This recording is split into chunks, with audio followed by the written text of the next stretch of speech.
All right, good evening. Let's rise and Mr. Manswer, you lead us in the pledge. Sure. I pledge allegiance to the flag of the United States of America and to the republic for which it stands, one nation, under God, indivisible, with liberty and justice for all.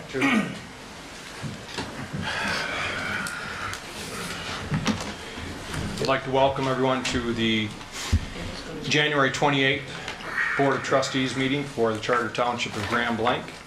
And at this time, I'd like to call the meeting to order and ask for approval of both the consent agenda and regular agenda.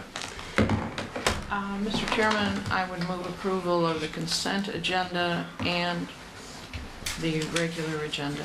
Okay. Mr. Guzak? Yes, I'd like to add something to the agenda. I just had some clarification for the Industrial Park Special Assessment District. Let's get a second on the agenda and then we'll go to discussion and... Well, I wanted to put it on the agenda. I'll second. Okay. Thank you. So Mr. Guzak has asked that there be something on the agenda for clarification on which item? Is it on the agenda? It's not. It's Industrial Park Special Assessment. That's what we approved in June of last year. Need some clarification on some of the information. Do we need to do it tonight? It's not on the agenda. Do we need to do it tonight, or is there some? Well, it'd be, yeah, it would be nice if we could, so at least I could get some closure to it.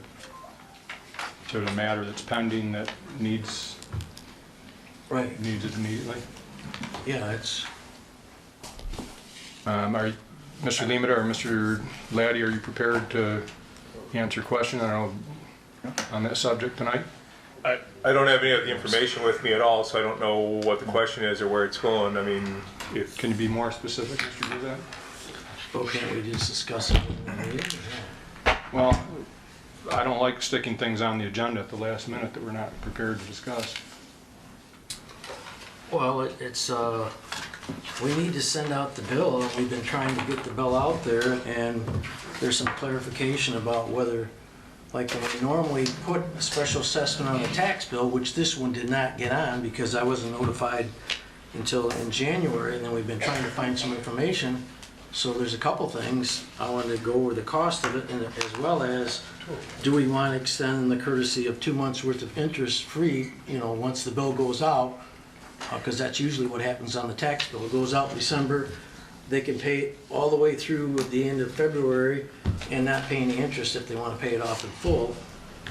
Okay, I thought you said the industrial park. It is the industrial district. park, yes. It is a special. Right. Well, we have an industrial district, but this is- industrial drive is what you're talking about. Okay, yes, it's industrial drive. That's not. special it's assessment. It's not been billed yet, so Okay. that's why I've All got right. some concern. I understand, the industrial drive special Yeah, I assessment. apologize if I Okay. misled Mr. you. Limita, I know that Mr. Sear's been working on that as well. Are we prepared to answer any questions on that?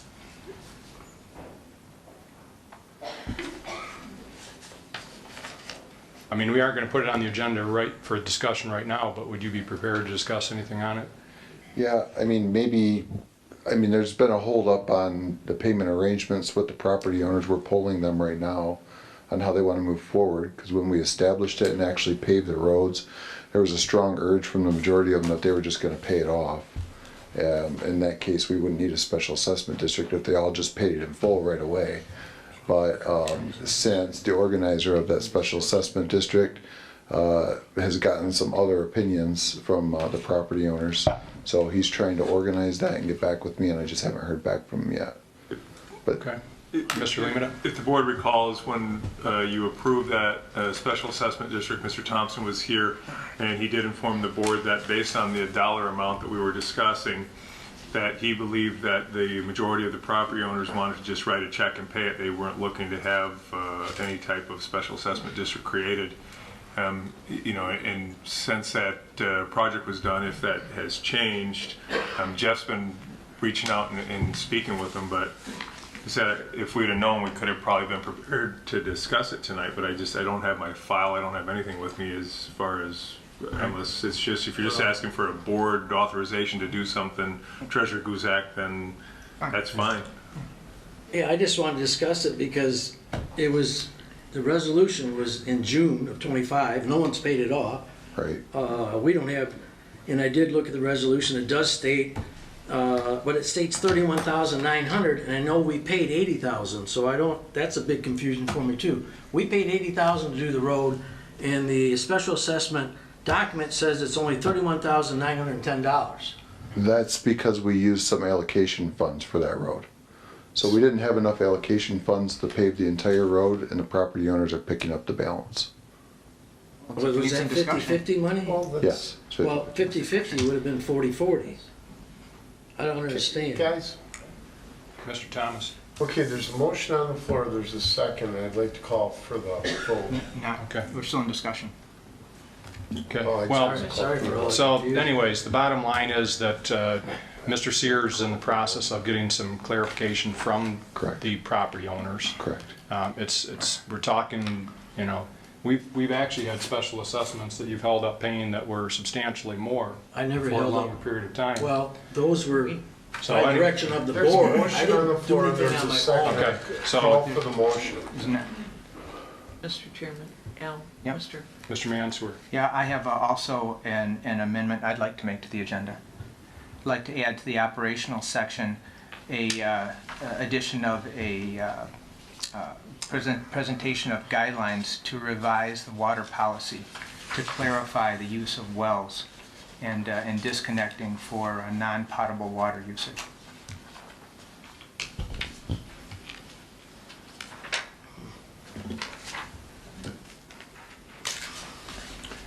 We have, so we've got a motion, two motions to, now we have one to, motion and two amendments. Amendments. okay, so there, first off, we had the motion to pass the agenda as written. We've had an amendment suggested, and I don't know, was Mr. Guzek's amendment seconded, or was did the maker of the motion allow that change? I'm willing to make it, I made the motion, so I'm willing to accept the amendment. and To then- discuss the special assessment district for Correct. industrial And drive? then Mr. Mansour just made a, Well, who seconded the? Mr. Mansour seconded my motion to approve the agendas. Yep. Okay. And I'm okay with As that. long as So that. there are two amendments, as I Okay. understand. Yep. So Mr. Mansour has made a motion to amend the agenda to add, one more time, because I It don't was, have it was written in present guidelines to the water policy to clarify use of wells for non-potable water use. Present what guidelines? I have some guidelines that I'd like to get at least into the record here for the township to consider. That would require, I think, either a policy or an ordinance amendment, Mr. Chair. Ordinance amendment. Eventually. Right. Okay. Just for my own clarification, just asking that question. So hearing no further discussion, I don't know what anyone choose to do with Mr. Mansour's suggestion. I think we Probably vote have on to the vote two on- amendments to the. I didn't hear that you accept his, Oh, I'm sorry, okay, I did I think we have to Support. vote on Treasurer Guzek's first, and then this is. Mr. Laddie? The amendments, so the motion to approve the agenda was seconded, and then there were two proposed amendments. If the maker of the motion and the second agree to the proposed amendments, then you'll be voting on approving the agenda, the consent agenda, and then those two items. Okay. All those in favor say aye. Aye. Any opposed? Okay. With that, we will move on to privileged presentations. And at this time, I'd like to ask Ms. Paula Schmidt. The board would like to recognize her for her coverage of the Grand Blanc Township in the Grand Blanc View for the past 7.5 years. Hey, man.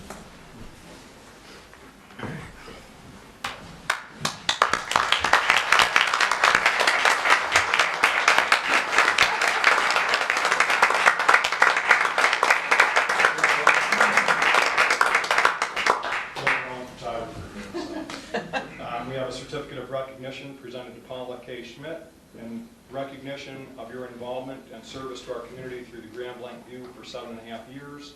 On behalf of the residents of the Charter Township of Grand Blanc, I offer our appreciation and sincere thanks to you for helping make our township a better place.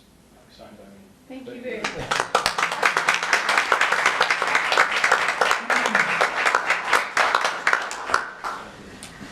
Care to say anything? It's been great working with all of you. You're all, so far, the most professional board I've ever covered.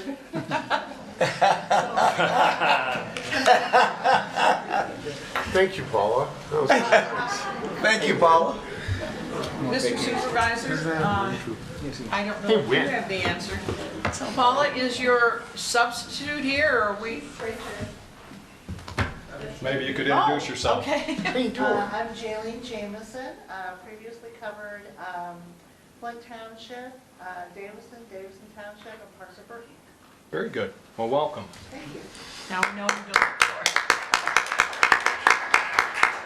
Thank you. With that, we will open our public hearing for the special assessment for the paving repairs in Grand Blanc Estates subdivision. And Mr. Laddie? Well, tonight we have our public hearing for you to consider the creation of a special assessment district for the Grand Blanc Estates special assessment paving project. Your clerk has provided you, with the assistance of the DPW department, a pretty good bullet point breakdown of the proposed project and also the cost and the proposed per parcel cost. So as we do with each special assessment, if you're ready, we'll have a public hearing and see what the folks have to say. We'll open the floor for a public hearing at this time for the paving project in Grand Blanc Estates subdivision. Bruce Dahl, I'm a resident of Grand Blanc Estates at 3498 Brent Hill Drive. We had a meeting and we had an estimate from the Genesee County Road Commission of almost $460,000. And my understanding, the petitions were supposed to be signed by 51% of the lot owners, which would comprise 56 lots. I'm not sure if the petition was fully complied with. The person that was sending it around was Tim Myers. Is he here? Did you get 51%? Yes, it was 51% of the square frontage. Square frontage. But the petitions were signed, is that Yes. correct? Okay, so your compliance there. So my only comment is that our subdivision is one of the older subdivisions in Grand Blanc Township. It was designed and built in 1969, so consequently, besides myself, I'm an old person. Been a resident of that subdivision for 49 years. And we have a number of residents that are on fixed incomes. So my only objection to the amount, which would be approximately $1,000 per lot, would be that this amount might not be able to be afforded by a lot of the members of the subdivision. But apparently, we've obtained the requisite number of petition signers. So with that, I guess we're going to start building. That's all I've got to say. All right. Thank you, sir. Anyone else care to speak? Yes, ma'am. Please give us your name and address if you could. My name is Angela Campbell, and I live at 3515 Brent Hill Drive. Welcome. I too am concerned about the cost of that. It's a large cost. It's a large cost. If I understand it correctly, does it stay with the home for the 15 years so that if you sell 2 years in, you're still responsible for that at closing? When you're done with your comments, I'll ask Mr. Laddie to speak Okay. to that. And the other thing, and I've called and spoke with Kathy about it, but I don't feel that it's fair that the petition, that the numbers of signatures and the amount needed is based on lot square footage. That it's fair to vote on square footage, but that when it comes to pay, you pay per lot. You should either have to vote per lot, or you should have to pay per your square footage. Because if you look at the map, there are quite a few homes that have 300 plus square footage. That's 3 times my vote at 100% square footage. So very easily, just a few people could have a large percentage of that square footage.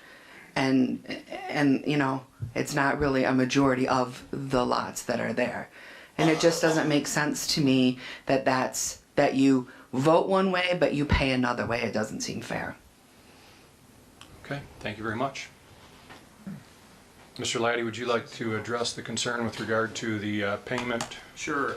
What happens when a special assessment occurs is that the full amount of the assessment is placed on the obligation of the property. It becomes a lien on the property. But one of the interesting quirks of state law recently is that the township is only able to lien 1 year at a time. And so, for example, if although that entire debt of let's say approximately $9,000 will be cumulative on the property, we're only able to lock in 1 year's property at a time. And so that way properties can be sold and the entire amount doesn't have to be paid off by the sellers, but it's obviously incumbent on the sellers to notify the purchasers or let them know that there's an ongoing assessment for however many more years remains until it's paid off. And so the answer is in part, yes, the total amount is a revolving lien on the property, but it also doesn't necessarily mean that if you sell your property, you have to have it all paid off at one time. And Mr. Guzak, if I have stated that correctly or incorrectly, you're the expert on this topic as well, so I'll let you weigh in if you Yeah, that is correct, that it's only one year at a time. It used to be the full amount, but it's not anymore. And then it's dependent on the actual financial institution that's taking it over. Some financial institutions will want the full amount paid off and some will not, so it's up to them. Have you found that more or less they'll let you break up the payments? I mean, are you finding more often than not that they're not requiring sellers to pay it off in full? Actually, they don't come to us. It just, you know, it's just all decided at the title company. Gotcha. So I'm not aware of it, but I know in the past lenders are very critical and they wanted the full amount. They want to be first lien holder completely and made it paid off, but it's changed over the years and I haven't heard too much from the residents on it. So There you have it. Let's inquire any more questions before we bring it back to the board, if we could. Is there any other public comments with regard to the special assessment district? Anyways, we'll get to citizen comments in just a moment, but with regard to the public hearing. Okay. Yeah, hi. My name is Kim Kozlowski. I'm at 3347 Brent Hill. I was just wondering, you know, it indicates that there's going to be modifications to South Center Road. I was wondering what those were and if the county was going to help out with any part of that. Because, you know, the notice says South Center Road, Brent Hill, Wallingford Court, and Wallingford Drive. So, you know, and somebody mentioned bullet points, but I haven't seen any. Okay. But I'll ask our DPW director Okay. to comment on that in a moment. all right, thank you. Thank you. Mr. Sears, any information on how this will interact with Center Road? I'm not entirely sure. I assume because part of the construction will take place in the Center Road right away and not all on the Brent Hill right away, I assume that's what they mean. But I'm not sure exactly what kind of work that'll be. It'll probably be some drainage work, some paving work. I'm not entirely sure of how much of that work is included in Center Road. I assume though it's just the approach to the subdivision that's in that right away. Okay. All right, thank you, Mr. Sears. Okay, any other comments with regard to the public hearing for Grand Blanc Estates subdivision?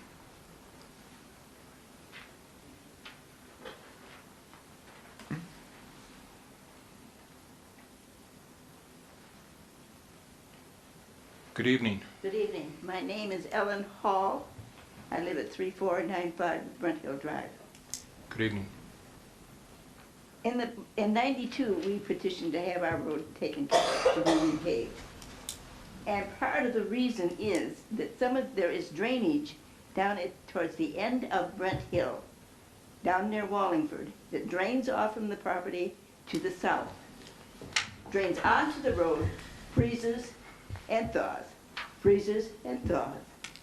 And it doesn't help the road condition. What has been done about that particular problem, so it will be eased, so it won't happen again? Okay. Thank you. Well, the only comment that I can have on that is that the roads are overseen and under the jurisdiction of the county. Surface water, as far as rainwater, runoff, that sort of thing, is handled by the Surface Water Management Department at the Genesee County Drain Commission. And so we can probably contact the Road Commission and ask them, if we haven't already, to take a look at that, and they can get the Drain Commission involved. But Mr. Sears, will you communicate that with the Road Commission? Absolutely. Okay. Any other comments with regard to the paving project or the paving repairs in Grand Blanc Estate subdivision? Any other comments?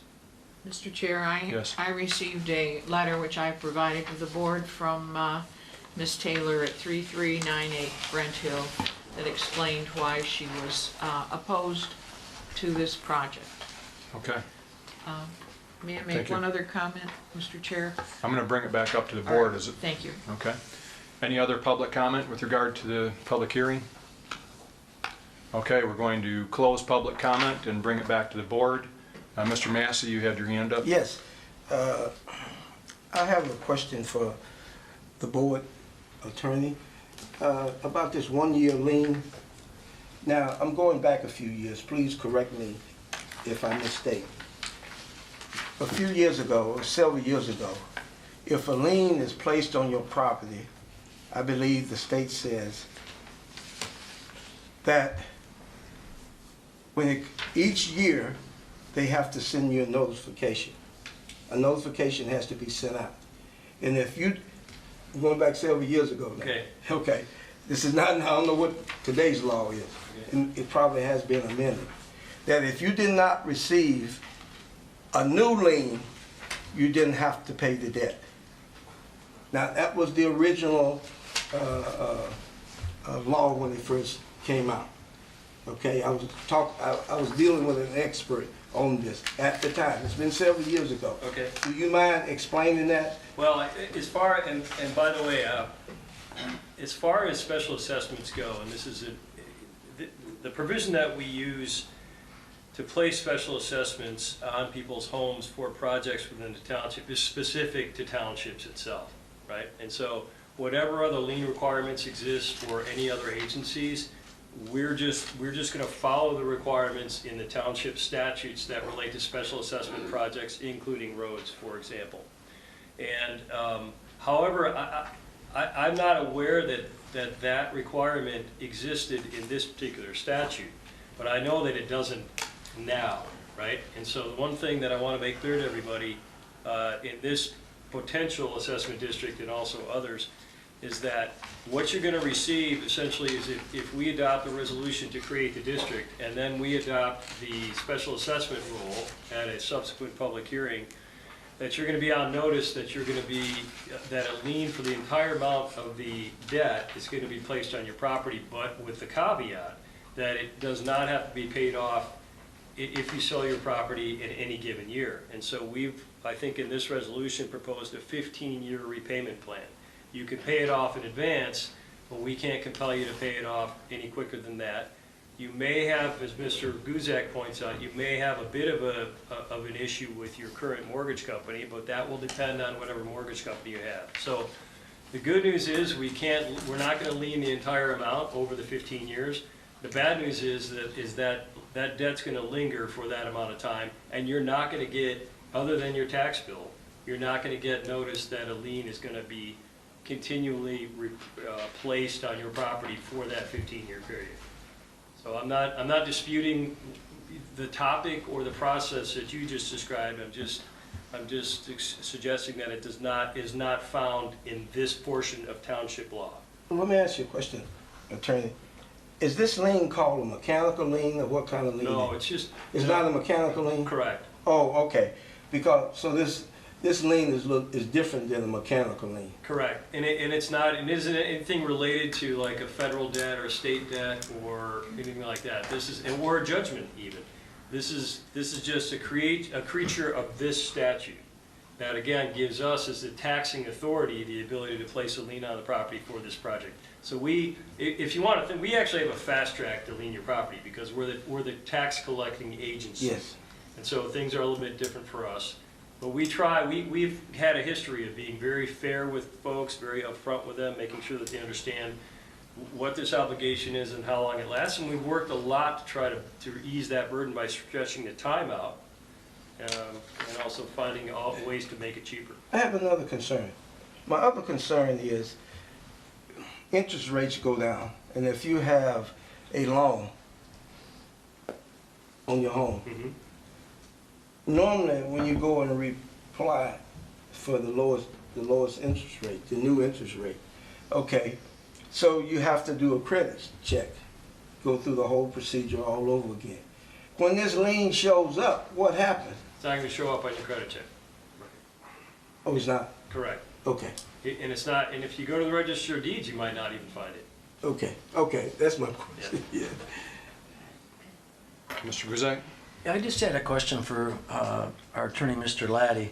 I can't remember, but I think it was stated that this particular one was by square footage on the frontage, and then instead of lots, but all the times I've been here, it's always been lots, like, you know, if there's 51% of the lots. So have we ever done it this way before? Well, we do 51% of the road frontage.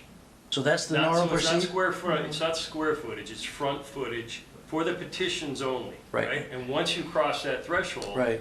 then the statute allows the board to choose whether you want to do it on a per lot basis, which is what Right. 99% of the people choose to do, Right. or whether you want to continue with it on a front foot basis. Right, because we had a problem one time where they were doing a person's on a corner, so they had the front, and then they actually had to pay for the side too, and that's why we go back to the lot when we actually assess it back, because a person that's on a corner would pay more, and I know that's happened in the past. It's interesting because of discussing those options with people at the very early stages of special assessments. I've never seen anybody, not just in Grand Blanc, but in Davidson, Atlas, and Argentine, choose to have it be on a frontage basis. Everybody recognizes that I think the lots are essentially the same size. Right, I think the one exception to that was the one off of Fenton Road, because I remember that specifically, where there was people, the one that's down Fenton and Hill, I'm trying to think of the name of it. Is that Orchard Haven? No, what is the one, well, anyway, that one was on the actual total frontage of their house, because the person that was on the corner paid twice of what a person that was in the middle of the block. It's such a nightmare, I blocked it out of my mind. Right. Mr. Mansour? So, thank you. I have two questions about this. I've heard about the square footage and the lots, but the proposal that's in front of us specifically identifies that 51% of the total number of lots, we have agreement of more of 51%.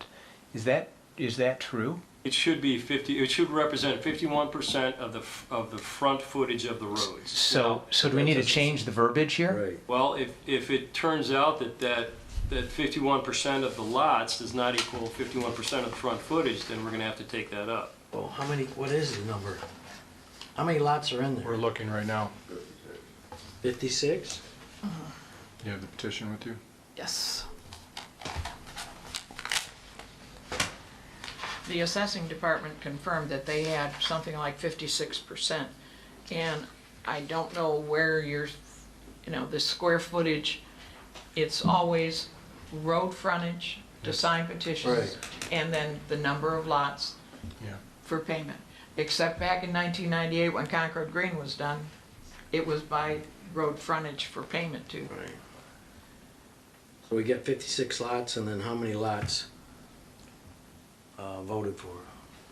I haven't counted them out. I have the signatures.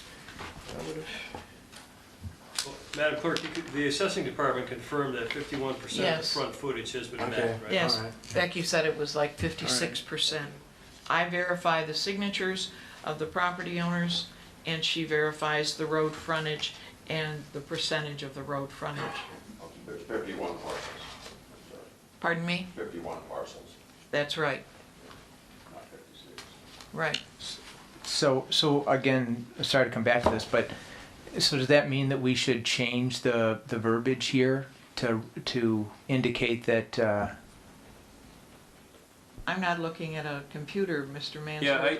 If you could tell me what Actually, you're looking at. it's gonna work out anyway, because the Well, frontage is the frontage. Mr. Laddie? Yeah, well, we'll change, so so in the resolution, it talks about 51% of the property owners, so we'll just, we'll change that to reflect 51% of the front footage on Brent Hill, Wallingford Drive, and Wallingford Court are Okay. represented in the petition. So Mr. Mansell was correct, we should make that change, and I think we have verification from assessing that we can make that change.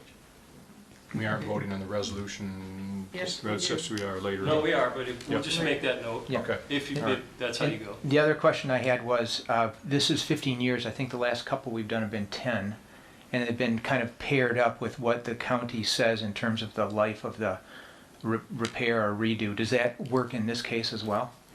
I'm going to defer to Madam Clerk and Mr. Treasurer. All right, again, with the cost going up on roads, this is the first one that we have sent out a letter saying we will do it for 15 years. Mr. Guzak checked with the bonding attorney and had enough indication from the road commission to verify that it would last in excess of 15 years, which allowed us to do this and make it easier on the homeowners that are going to be paying this debt. Thank you. Mr. Massey? Mr. Chair, can we get the changes on the next agenda? Mr. Laddie said we can get it on this one, Yeah, What you mean get it on this one? The changes so we have not can been change made? it in the, Here. Mr. Laddie? On the fly. right, no, Mr. Massey, we have this, it's in our board packet, and what we'll do then is if you make a motion to adopt a resolution, we'll just make a note that we're changing that to 51% of the front footage of those roads. I know that's not how we prefer to do things, but I think it will keep the ball moving. And keep in mind that we're gonna have a second public hearing as well for the costs, so if there's any ground we need to retread, we can do that. Problem with delaying these is the bid are going out now, and if we delay it, it could raise the price, because as these contractors accept more jobs, the bid price goes up, and so I'm not sure the residents would appreciate having that increase. So, when we get to that, we will see if the board concurs. Okay, any other comments from the board with regard to this discussion on the Grand Blanc State subdivision? We'll be discussing it here in a few moments under operational issues when we consider the resolution. Okay, with that, we will move to citizen comments. And at this time, I'll open the floor for residents to make comment in general, and we'll start here on my right-hand side.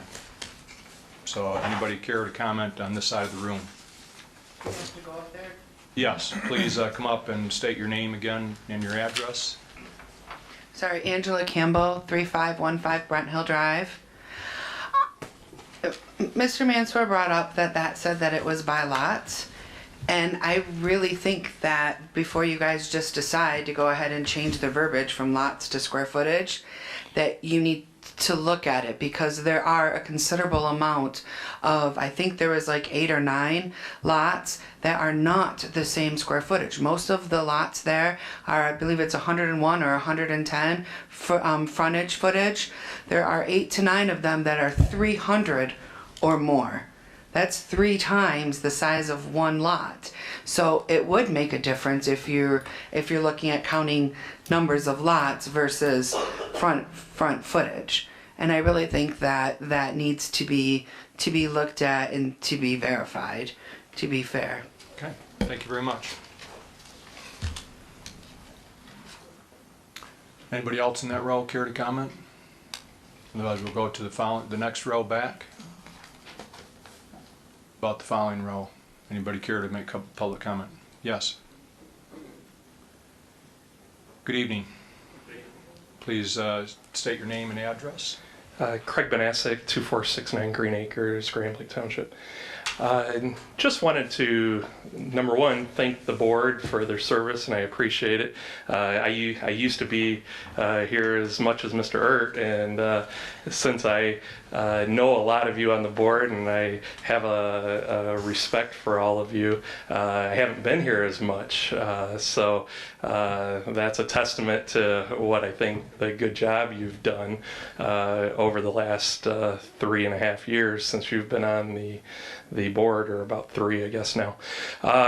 Number two, real quick, the special assessments, we just went through it in the Green Valley subdivision, and we had our roads repaved, and I can just promise you, once it's done, you'll be so pleased with it. We have smooth roads now. You see families out walking their dogs. You see kids riding their bikes. Couldn't do it before. I mean, you would have hit every pothole, and you'd have hit gravel and slid the bikes out from under you. So all I can say is that it went very smooth, and we appreciate and while the road commission's, really the lead, the township also helps through bonding, and the director of public works helps too. So great communication. So lots of positives in the township, and I appreciate it. I would just say real quick, one thing that I know a lot of people will say, and I don't want to hammer you too hard because a lot of good things happen. You'll hear other residents probably say it. I disagreed with the optics of the decision to give the $4,000 increase. The optics are just horrible.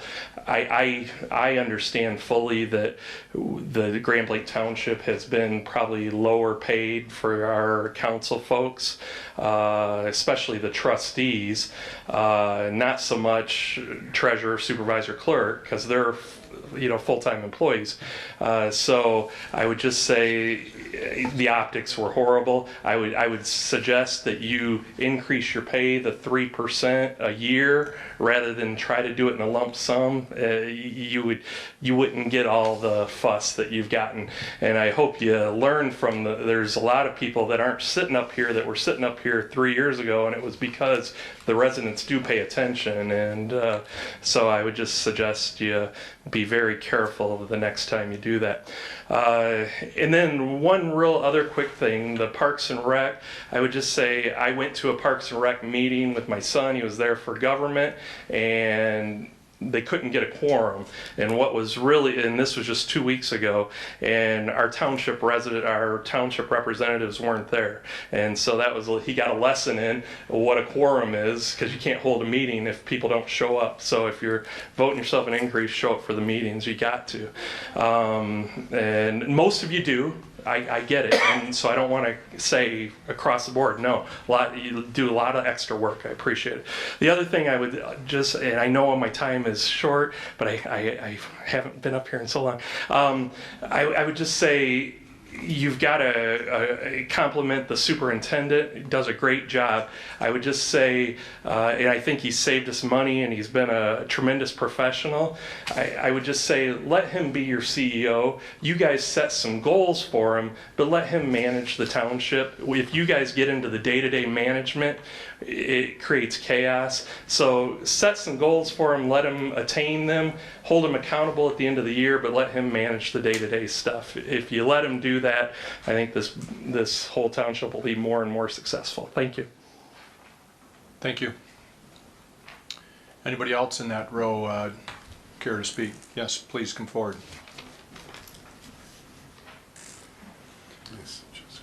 Please state your name and address. Thank you.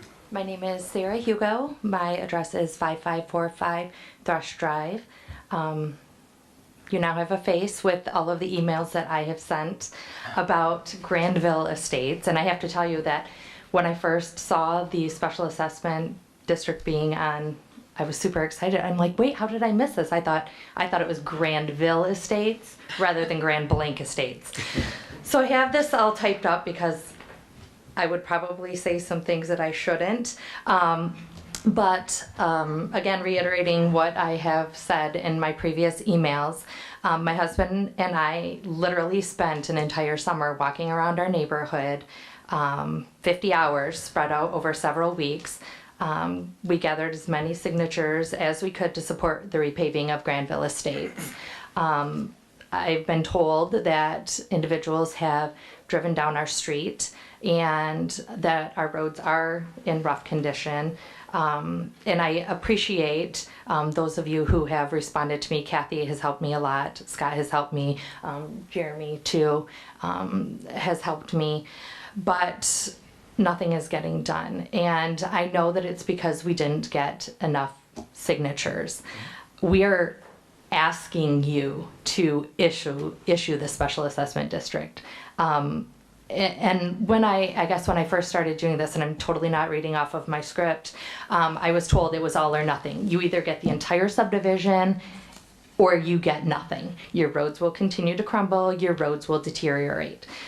I don't know if any of you have personally driven down my road, but this is how thick the asphalt is. It's terrible. We did find some support on the north and south, which I live, again, on Thrush Drive and Robin Drive. Thrush got, I believe, 54%, and Robin got 60%. But then we have Meadowlark, that is the dirt road that it gets graded, and then Cardinal, which was done previously, probably, I don't know, 10, 15, 20 years, I don't know. I've lived there for 20 years, and I've never seen roads like this, except for your subdivision, because I have driven down that and it is awful too. Anyhow, we would have loved to just set aside a whole weekend to get this done. We thought, oh yeah, we can go get all of our neighbors to sign this. We quickly learned that that was not possible. We had a hard time catching people at home on weekends. My husband and I both work for Grand Blanc Schools. He's a teacher and I work 12 months out of the year, 8 to 5, 7:30 to 4:30 now. We visited many houses, 3 or 4, sometimes 5 times before someone would answer the door. So then we started visiting on the weekends during the afternoon, and we found people were home, but we were interrupting their Sunday dinner or any family events that they had going on. They weren't very happy with us. We had people swear at us. We did. We had someone let their dog out on us. And it was a great way for us to get to know our neighbors, and we've actually become friends with some of them. But we have found that when, I believe it was 2000, when the original petition went around, that people are still bitter about the road repair petition. I believe Sharon Morissette took that around. My husband said it seemed like bait and switch, even though we know that it wasn't. He remembers signing the petition, and then it was turned around to just Thrush Drive. And they said that they could do it with over 50%. And then they said it was going to cost $10,000 more. So it didn't get done. Now here we are in 2020, and the same people that helped shoot it down, I feel, are still doing the same thing. Our property values are dropping. The value of our homes are dropping. Our neighborhood, there was a house next door to me that it probably should have sold for $140, and it sold for $105. And the biggest complaint that we had, as stated in my email, was your road is terrible. And I don't know if any of you have been down since the road commission fixed it, but they literally put the gravel or the pavement, the asphalt down on one side, and it wasn't the side that was bad. The potholes are this deep on my road. Everyone drives on the left-hand side now. I understand that it would be politically better if only someone would get more than 50% on a new petition for certain roads, but originally we were told that that was not a choice, that it's all or nothing. And now I've been told, if you can go around and get Thrush Drive and Robin Drive again, I'm not going to do it. My husband is not going to do it. Like I said, we've spent our entire summer going back and forth, and there's no way that we'll be the ones doing it. People have offered, and then when we've asked them about it, they're busy. So we care about our community. We care about, the people around us. I always tell my friends that we live like in the slums of Grand Blanc because our roads are so bad.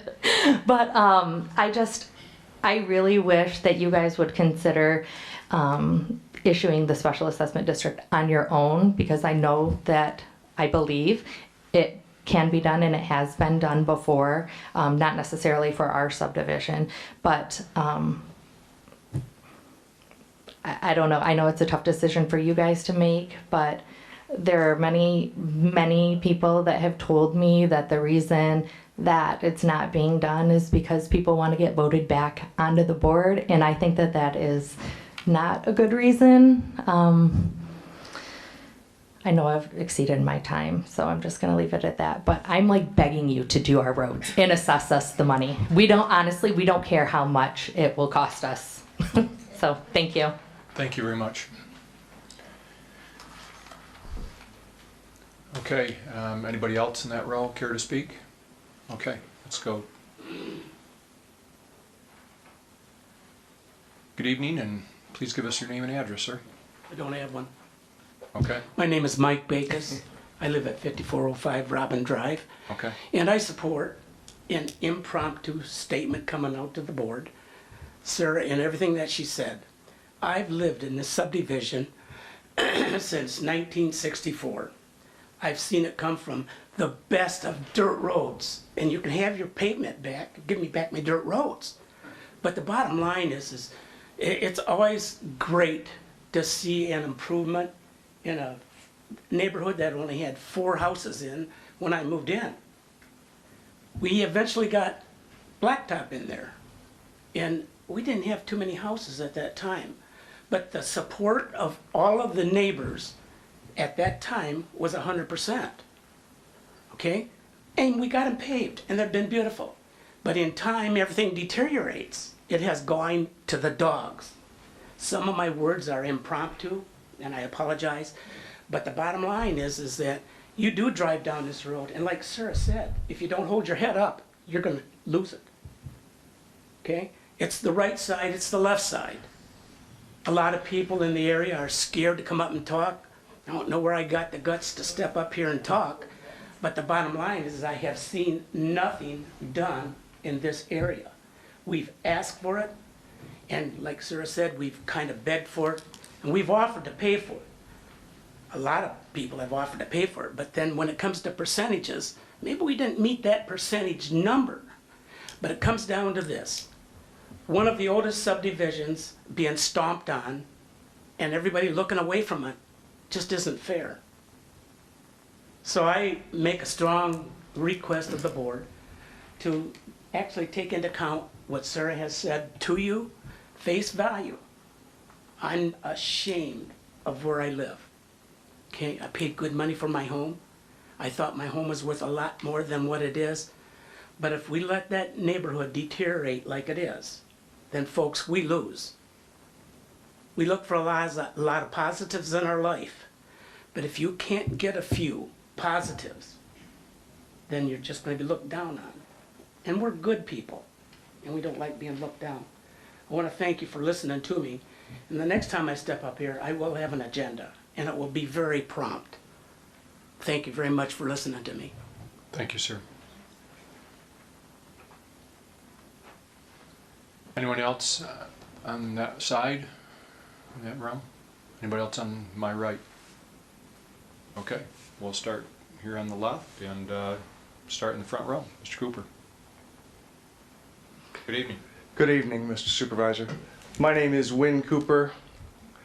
Over the course of many years in this community and paying taxes in person and on a couple of properties. I try and live my life beneath the radar, but I thought it was important to come talk to you this evening. This is my wife Jody. We live at 13161 La Tourette in Fenton, and about 2 years ago, we had a special assessment and had our road paved. And thank you, Lord. Big improvement. We had a dirt road. It was just horrible. I really have 2 points. I want to talk about the assessment just for some of the folks in the audience. The Wall Street Journal talked about curb appeal in this weekend's journal. And they said that curb appeal was 7 to 15% increase in value. And so I understand it's expensive to get the roads paved, but my guess is you're going to get most of that back in the increase in the value of your homes. And I can hear your constituents saying, you know, it's an election year, but we have an issue and we'd like you to look at that. Now the other point, David, as I know is aware, all of the purchase agreements have a box that you can check. And you can either check that the special assessments will be paid in full by the seller, that could be for water or sewer or roads, or that they can just be prorated and that the buyer can pay them moving forward. So you really aren't stuck with the special assessments. And you might want to go back and talk to your neighbors, because improving the curb appeal of your house and spreading it out over 15 years and not getting stuck with the assessment may be financially worthwhile for you. Enough of my side, but personal experience, it's sure made a difference. We don't have to wash our car every time we drive down the road. I'm here to talk to you this evening. We're here as property owners. As some of you know, over the years, we have invested in industrial properties in Grand Blanc Township. The first one was Donnelly Electronics, which has now turned into Magna Electronics at 10410 North Holly Road. And we acquired another building at 10168 North Holly Road. And then we built literally the biggest project of our lives at 10345 across the street, the 230,000 square foot Magna building. And we would not have been able to do that if it wasn't for Dennis. He has been instrumental in helping, and I am personally concerned as an owner and taxpayer in this township that we have good stewardship, good leadership, and I would strongly encourage you to make sure that Dennis stays in this community, that he doesn't leave and take a job someplace else, and that he has support of this board. We are looking at investing in another project, and quite frankly, without the stability and leadership for Dennis, we will not do that. And that is something I hope you take to heart. I wasn't going to speak, but as a grandmother, I want to. I have to just say about the roads. Having little people in my world, I've been slimed on today. It is such a joy to go outside with Michigan weather and be able to have them ride their little tricycles and not have to worry about them falling or because of how horrible our roads. We actually would invite people to our home and they would say we would love to, but honestly, I just washed my car, so can we meet you at? And I'm not kidding, it happened to us. It was that bad. So it's like, I'm artsy, so I always make these pictures. It's like when the sun comes out and you're in a good mood, when your neighborhood roads are paved, your neighbors come together and you're in a good, everyone's out walking now. Never saw our neighbors before when we had all these potholes. It just made me mad when I would have to you know, it is just, it's a world of difference, and it is worth whatever it takes to get it done, and I speak from experience.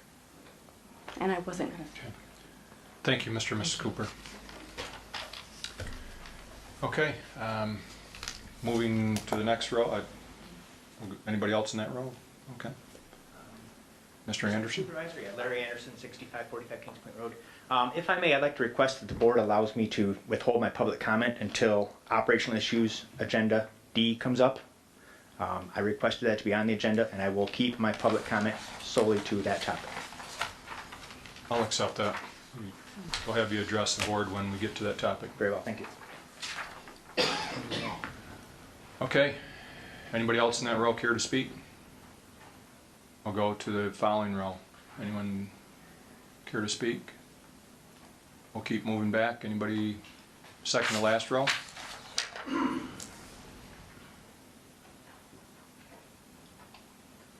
Good evening.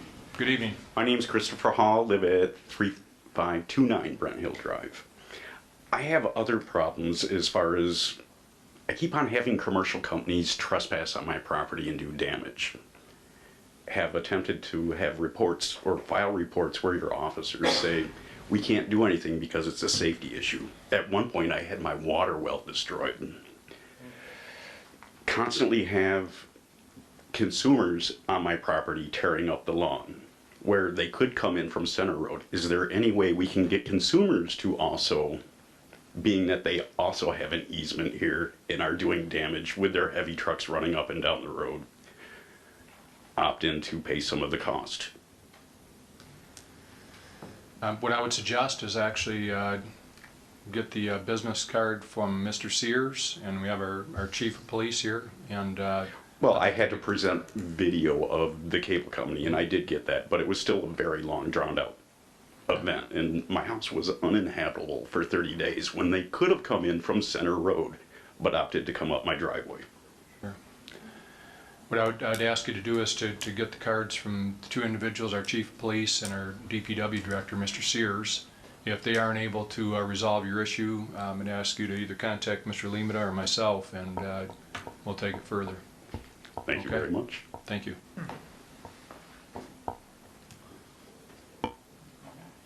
Okay, anyone else in that row care to comment? How about the last row on that side? Okay. Heather, 7212 Porter Road. Good evening. Good evening. I'd like to pass something out here if I could. Did a little bit of homework for myself. And I will be brief. It'd be easier to do this way. Thank you. Fingers working correctly. Thank you. Thank you. You're welcome.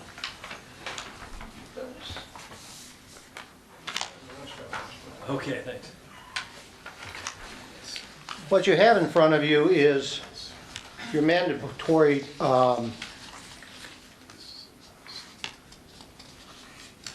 I think I found a discrepancy in your mandatory connection to township water.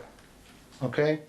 So maybe we can just get this cleared up. What you're looking at is your ordinance, okay? I took this off the website yesterday, as it's printed on your website. Now, I happened to be in that meeting when this was approved back on 11/12 of 15. And you can see on Exhibit 2 that there is in a word that's called inhabitable. That was not on your website. And also, this piece of paper was passed out at that meeting on item B, which says existing multi-users more than 3 RUs. And that is not on your website as it was voted on. Now, if you go to Exhibit 3, I thought maybe I had a problem with what I was doing, so I went to the video of November 12th of 2015. And there's the minutes this was discussed as it was at that meeting, and the times that it was discussed, And the first reading of approval was on that day, and the second reading was on the 12th. I'm sorry, on 12/10. And then I started to look it up, and Exhibit 4 is actually the posting in the paper, where it says, on item A, which is not on the website, habitable structures. And on item B, it does not say multi-users more than 3 RUs. Because what's on your website is saying anybody that has a failed well cannot fix it. And I remember this, and some board members were there. So I'm sure it's just an error that was happening. So I'd just like to get a little bit of clarity on that. Because there were several residents that spoke at that meeting. And for example, one of my neighbors, he started fixing his house up. He did some work on his well. He did some, because he knew he was getting old and going to pass. He passed last year. But he fixed that house up and got it ready for his wife so she can, her remaining years can stay there. And her well is in great shape. So if something happens, I think she should be able to do that, to take care of it. So I just wanted to bring that to your attention, and maybe we can get that resolved. And I guess my question is, how long will it take to get this resolved? We'll refer it to Mr. Laddie and have him look it over. It's been resolved. It was adopted and published in the paper December 17th, 2015. And it is true that there, first of all, this is, as part of your attachment, this is an unsigned version of the ordinance, and it has habitable written into it, and it's got highlighted more than 3 RUs. It's also true that if you look on the Michigan Code of Ordinances, that the language is different still. But the meeting that you were at and that you remember, I have the affidavit of publication that contains all of the items that you discussed, and also includes habitable, and also includes language that says the structures which are connected to the public water supply shall remain connected.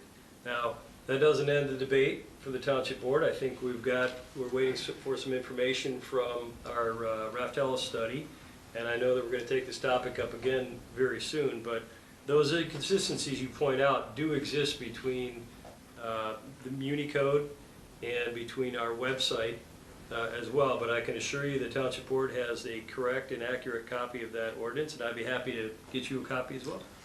Okay. I would like to have one. You know, I was just wondering why it's not on the website. Sure. Why isn't it on the website that way? I don't know the reason for that. Okay. But I can tell you, and this isn't very satisfying to a lot of folks, but the township is required to have a physical hard copy of its true ordinances, and they're to be kept in the clerk's office, and that is the true and most accurate collection of ordinances that exist. And so what you find on Unicode is not necessarily that official record, and also what you'll find on our website is not the official record. Obviously, the more they correspond with each other, the better, but sometimes it doesn't happen. Okay. So maybe I could get a copy. It'd just make me feel better. Sure. Okay, and then I will just move on to one more thing. It was said that, and I brought this up about being in, when you change something at the board level that's in your packet, get it changed in your packet. And you did. On the MOU, all the signature blocks are there. It was changed and it's looking real good. So I thank you for that, and I'm sure it was just some reason that happened. But thank you. Thank you, Mr. Supervisor. Mr. Thomas. We just want to take a minute and thank you, Mr. Hurt, for all the hard work you do for our township. And I want to thank Mr. Wynn Cooper III for everything he's done with our DDA, being one of our founding members and being the chair. And I really appreciate you, Mr. Cooper. You're a good man, and thanks for being a part of our community. And a good Boy Scout. I said two at the end of the pledge. Okay, any other public comment? Did we miss anybody? Okay, we are going to close public comment now and bring it to our board. And Mr. Chair, can we take a 2-minute break? Sure. Board, care to break for 2 minutes? 15? No. What do you say? A half hour? We can take a 2-minute break and then we will reconvene. Oh, I got something to say. Okay, we're going to go ahead and start now. So welcome back to the board meeting for Tuesday, January 28th. And we've just wrapped up our citizen comments, and we've approved our consent agenda. And now we will move on to our future positioning. Is there anything that, I know we're going to report on Parks and Recreation here in a moment. I don't believe there's anything there right now that we need to report on. With that, we will go to operational issues, and the board will consider a resolution to accept the special assessment district for the paving repairs in Grand Blanc Estate subdivision. Mr. Chair, I would so move to adopt the resolution, noting that the payment schedule is for 15 years. And also the other change. Yes. You want to mention that? And the other changes mentioned by Mr. Attorney. Right there. 51% of the frontage. 51% Do you want front of foot? the road frontage of. Yep. Okay. Okay. Is there support for Ms. Lane's motion with those changes? Support. Okay.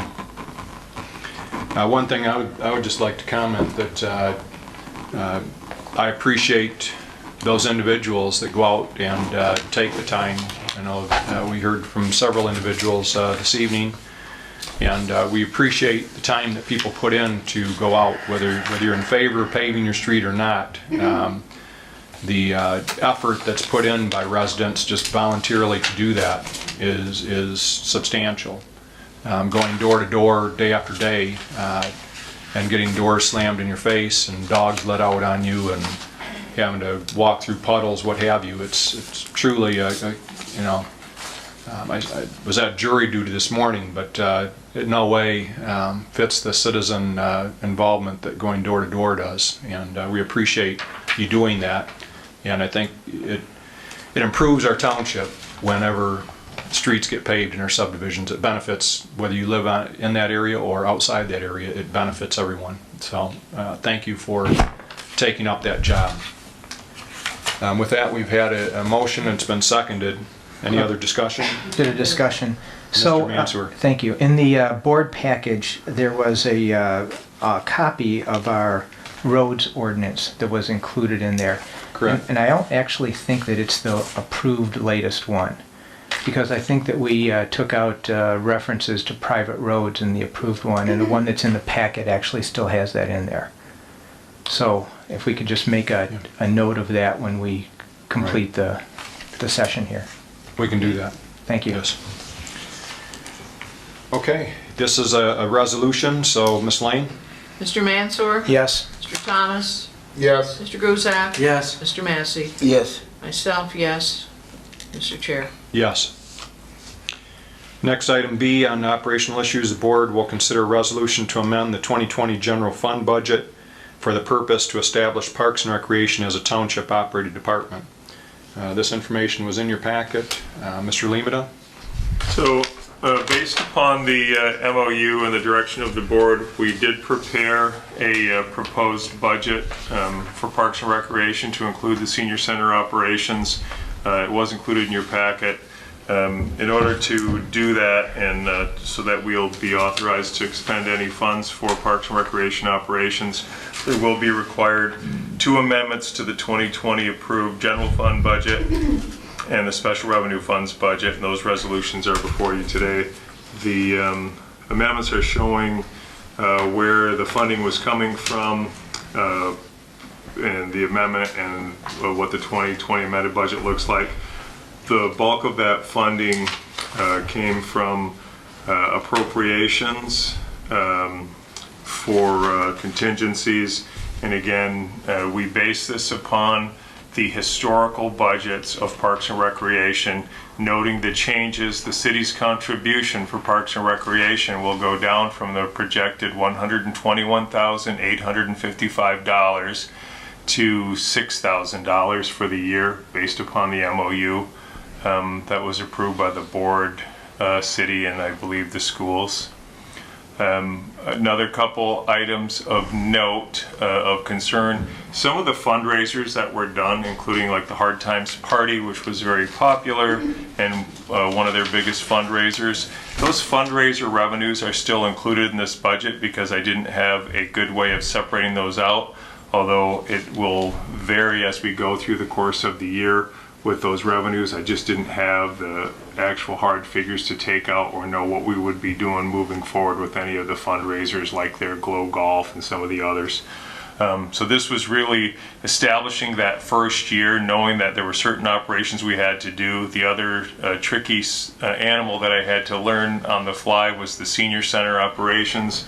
Again, most of that is contractually obligated through our through the contract Parks and Rec Commission had with the county, and I have a meeting scheduled for Friday morning with the county because that contract will have to now be signed between Grand Blanc Township and with the county senior to center so that we can collect those millage funds.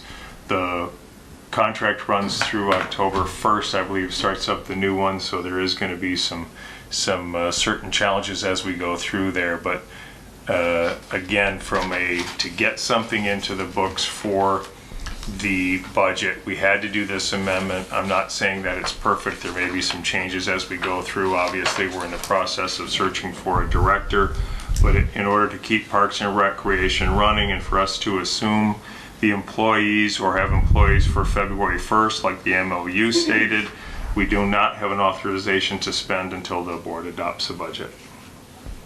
Thank you, Mr. Lima. Mr. Massey. I'd like to make a comment to the superintendent. Normally, it has been the practice of this board when there's a budget, we have adequate time to review the budget. Okay, if I receive something on Friday based on our past practice, I don't have enough time to digest the budget.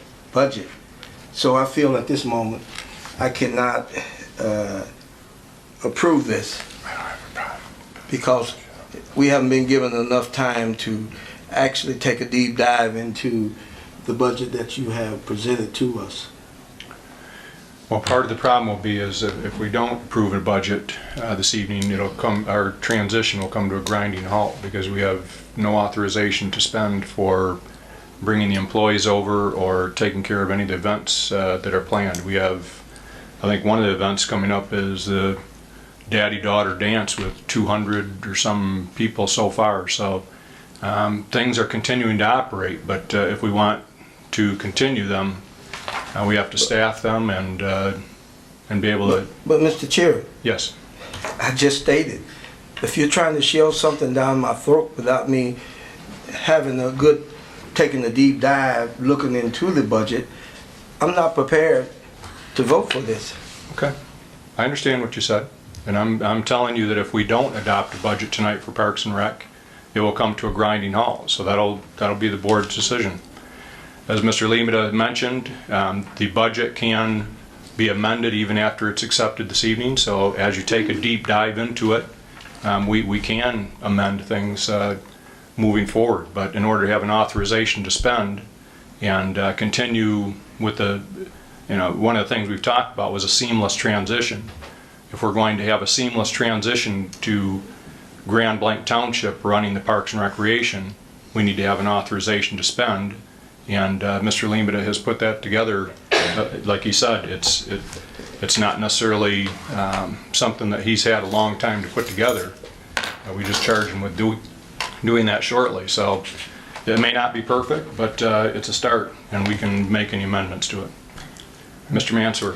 I have a bit of the same concern as I'm trying to track the budget amendments that are made here from what's presented to translating it actually into the budget document. I don't see, where some of these amounts flow in. I would expect to see some of them on a line item basis. In this particular case for the expense, but also for the revenue, which is another topic coming up. So I don't know if we need to have some kind of a special meeting scheduled or something, but again, this is hitting us, very, very fast. Mr. Supervisor? Mr. Thomas? If it's okay, is there a way that, Attorney Laddie, that I can change the resolution to adopt the budget as written and take a deep dive, and on the first meeting in February, get on the agenda for any budget, get on the agenda for February, the first meeting in February, get on and go through the budget, let us have some time to go line by line, but approve the operating budget tonight. You can amend this resolution however you choose, and as Supervisor Bennett pointed out, you're able to amend this thing every meeting if you have to. Right. And so certainly you could. But I think that would make some of my fellow trustees more comfortable. Would that be agreeable with you, Trustee Massey? Trustee Thomas, I like your suggestion, but here's what I'd like to get from this board. And I heard the attorney speak the truth about this, and I want to make sure that we all understand this, is that if we move forward with this, somehow it has to be restated, that it can be amended. Now, if Trustee Mansour agrees to that, then I'd be willing to go along with it. But if Trustee Mansour does not agree to that, I'm not going along with it, because Trustee Mansour is more closer to the budget than I am for Parks and Rec. Are you comfortable with that? So it's true. I mean, we can bring a motion at any meeting to change the budget. So I mean, in that respect, I think that we're protected. But I think, if I'm not mistaken, sorry for me just kind of rambling here for a second, but what we're looking for, I think, is kind of a little bit more transparency and a little bit more, I'm going to say, hand-holding through this, because it is the first time that we're doing this budget, and we do want to see it. And it is coming to us very late, not as late as some of the other information in the agenda. But, I mean, I think that it would be a workable to go through kind of and get this done and then revisit it next time. Let me finish. I'd like to comment. As far as transparency, I don't like the implication that I'm hearing our superintendent put this together on the fly.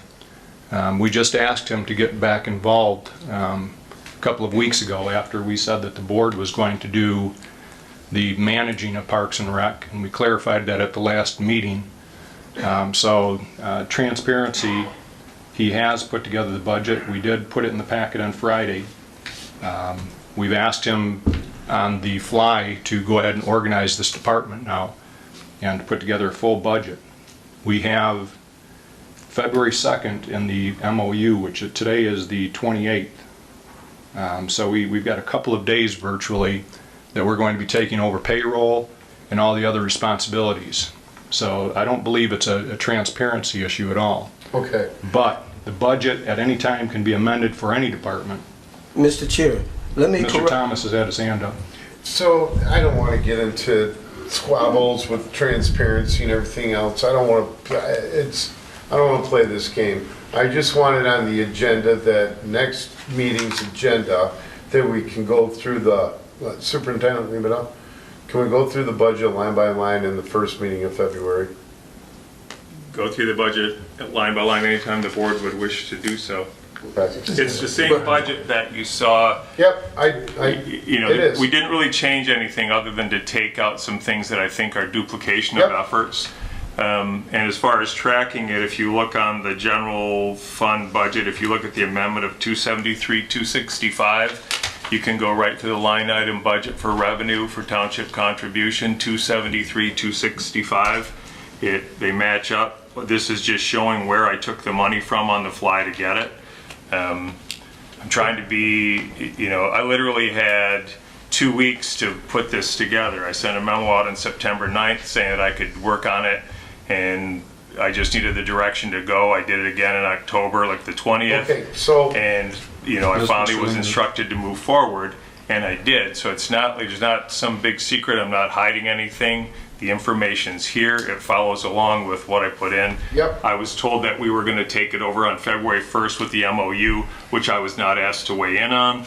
I tried to get it done for February 1st. If you guys would like to hold it till March 1st or April 1st, we can continue to operate as a Parks and Rec Commission until such time that I get the direction from this board on when you'd like to move forward. I was under the impression that February 1st was our go-to date.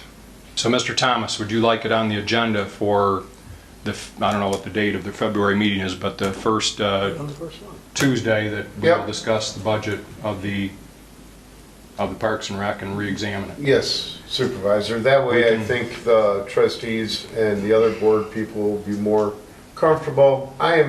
Dennis, I know what you did, Superintendent Lehman, I know what you did with the budget, because it's basically the same budget that we approved to begin, well, we didn't approve to begin with, but it's the budget that was presented to us. I understand that. But my fellow trustees and my fellow board mates aren't comfortable, and we need to make everyone comfortable on this. So I'm in favor of the resolution as long as we revisit it the first week of February. We can do that. Mr. Chair. I'll make note to put that on the agenda. Mr. Chair. Mr. Massey. Let me specifically set the board straight, set the chairperson straight. You made a blatant statement that the board said they would manage Parks and Rec. This board has never said that it would manage Parks and Rec. That was the committee, Parks and Rec committees made that statement. It was not this board. I just want to go on record as saying that. This board has never committed itself in managing Parks and Rec. Okay. With that, we have the budget here, and we've said that we'll put it on the agenda again in February to discuss so that everyone has a longer look at it. So unless there's further discussion on it. No, I thought that you No, guys we're were gonna vote on this. Yeah. You're gonna adopt these two resolutions and then put them on. Well, I agree. in February. Okay. Yeah, I agree. Good. I'm just saying unless somebody has any other discussion, Okay. I'm ready to move forward with the vote on the resolution. Perfect. There's two of them. Yes, so we'll, okay. I'll make the motion. A second. Ms. Lane? Mr. Mansour, Yes. Mr. Thomas. Yes. Mr. Guzak, Yes. Mr. Massey. Yes. Myself, yes, Mr. Chair. Yes. The next operational issue is also related to Parks and Rec, and it's with regard to considering a resolution to amend the 2020 general fund budget. Oh, I'm sorry. The board will consider a resolution to amend the 2020 special revenue funds budget for the purpose to establish Parks and Recreation as a township operating department. So it's This one, I'm just kidding. So basically, this is, goes along with that same motion. So is there a motion and support? I'll make the motion. I'm sorry, Superintendent Lemata, did you want to go over this? Mr. Lemata? And again, what we're doing here, the original 2020 original budget, $368,450, that is from the capital expenditures, which were transferred over from the CIP into this document for what we had anticipated spending out at the park this year. The amendment for the $864,845, again, if you look on the budget document that was handed out, combined Parks and Recreation and Senior Center for the total income or revenue, $864,845, those things match up so that the new 2020 amended budget, $1,233,295, is for Parks and Rec operations and your newly formed Parks and Rec department. The original budget document, the multi-page document that you guys approved in December, once we finalized that and pushed it out, I can't provide you with another copy of that. I can't go back in and change that once it's been finalized. So we have to work off the detail off of this spreadsheet. I can't go back in and do the other one at this time once that's been closed out until we move into the next one. So I hope that was clear. So you, Mr. Thomas? So what you're saying is that we can't change anything in the special revenue fund? No, we can change any of this. We can amend any of this at any time. I just can't give you that whole budget document updated again with these changes. We'll have to work off of this until we start to work on You just have to manually plug them in, right? Correct. Supervisor? Yes. Again, could I ask for this to be put on the agenda for the first meeting in February to go line by line? Absolutely. This is the special projects with the millage money, just so everyone's clear, this is our millage money for the special projects. We have things in there like cushions for the playscapes and every other thing, so. In our, trustee Thomas, and that's what I'm saying is that we're gonna run Parks and Recreation through that special revenue fund for Parks and Recreation because we already have it set up. Yep. And especially I think it's critical for us to make sure that we are both with the senior center and with Parks and Recreation, that we keep it in the special revenue funds. We're not just gonna make it a department like we do with everything else, the general fund, that has, assessing, JSIT, police, whatever. It will run as a special revenue fund because I think it's very critical for this board to be able to account for all of the work that we did in there. And then especially we still have partners with this, and we want to be able to have that accountable from a cost of service standpoint, exactly what it's costing us to operate the parks. So that, what you're saying is this would be like the police special fund for when we approve their bulletproof vest coats. All of your Parks and Rec, while it's a general fund expenditure, revenues and expenditures, they'll all be located in that special revenue funds that we already had set up for Parks and Recreation. I'd like to make the resolution. Mr. Is there a motion? I'll make the motion. Mr. Chair, I have a question. Okay. I have a question. It's not about the motion. It's a question regarding to something that the superintendent stated. I would like to ask the chair, can I ask the question after we vote on this? Sure. You can ask it now if you choose to. Well, I want to get this out of the way so it doesn't interfere with this. Okay, so there's been a motion, second. Any further discussion on the motion? Yeah. Okay. Ms. Lane? Mr. Mansour, Yes. Mr. Thomas. Yes. Mr. Guzak. Yes. Mr. Massey. Yes. Myself, yes, Mr. Chair. Yes. Mr. Massey? Yes, my question to the superintendent. You mentioned that you were signing some kind of document, agreement with the county. What kind of agreement are you signing with the county? I'm not signing any documents with the county. We have a meeting scheduled for Friday because the township board is going to have to agree to sign a contract with the Genesee County Senior Services in order to be eligible to, there's very specific things that you have to carry out to get reimbursed for that county millage. It has to be expended first, and then we get reimbursed from the county. We apply for reimbursement monthly. That contract has to be signed by this board. I have your first meeting scheduled for Friday with a representative from Genesee County Senior Services. Okay. Everybody's, I guess we'll move on to the next issue. The board will consider the FOIA request from a township resident for the release of the township labor attorney's written opinion that was discussed during the January 7th, 2020 and January 9th, 2020 board meetings. The resident is actually here, Mr. Anderson. Good evening. Good evening, thank you. Larry Anderson, 6545 Kings Point Road. This is a motion. Okay, I guess just to start off, I requested a copy from the board of the written opinions of the township's labor attorney and the township's attorney over the position of Parks and Recreation Director. And I was told that that is an confidential attorney-client privilege document. At both of those meetings that month, that information was discussed quite lengthily in an open public meeting. Both those letters of those, or excuse me, content of those letters was also discussed openly. This was an executive session. This wasn't in an email or anything, as far as I know, that was labeled confidential. It was discussed in open. And as far as I understand the law, once that's discussed in an open public meeting, it is then public information. You can't backtrack on that and all of a sudden deny the public from viewing that.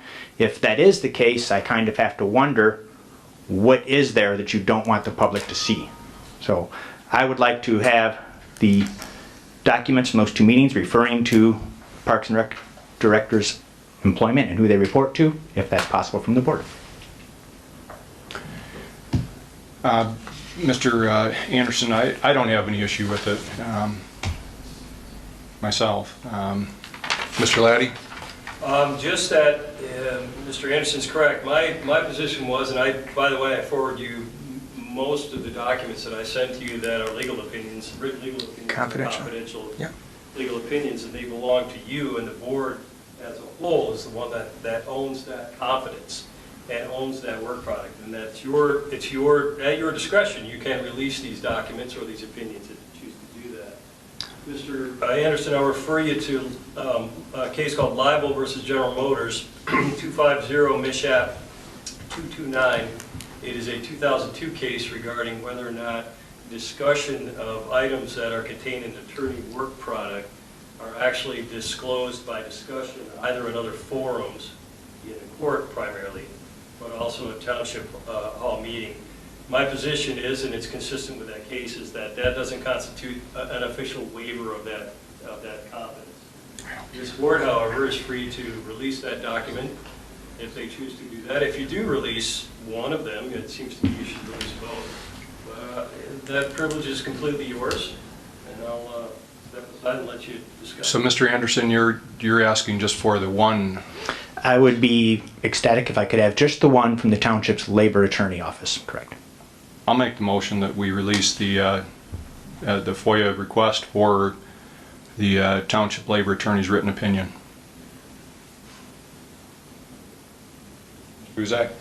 Yeah, if we're gonna release it, I think we should release both, because that way you're gonna see both attorneys' opinions and not just one. I'll amend my motion to include both written opinions.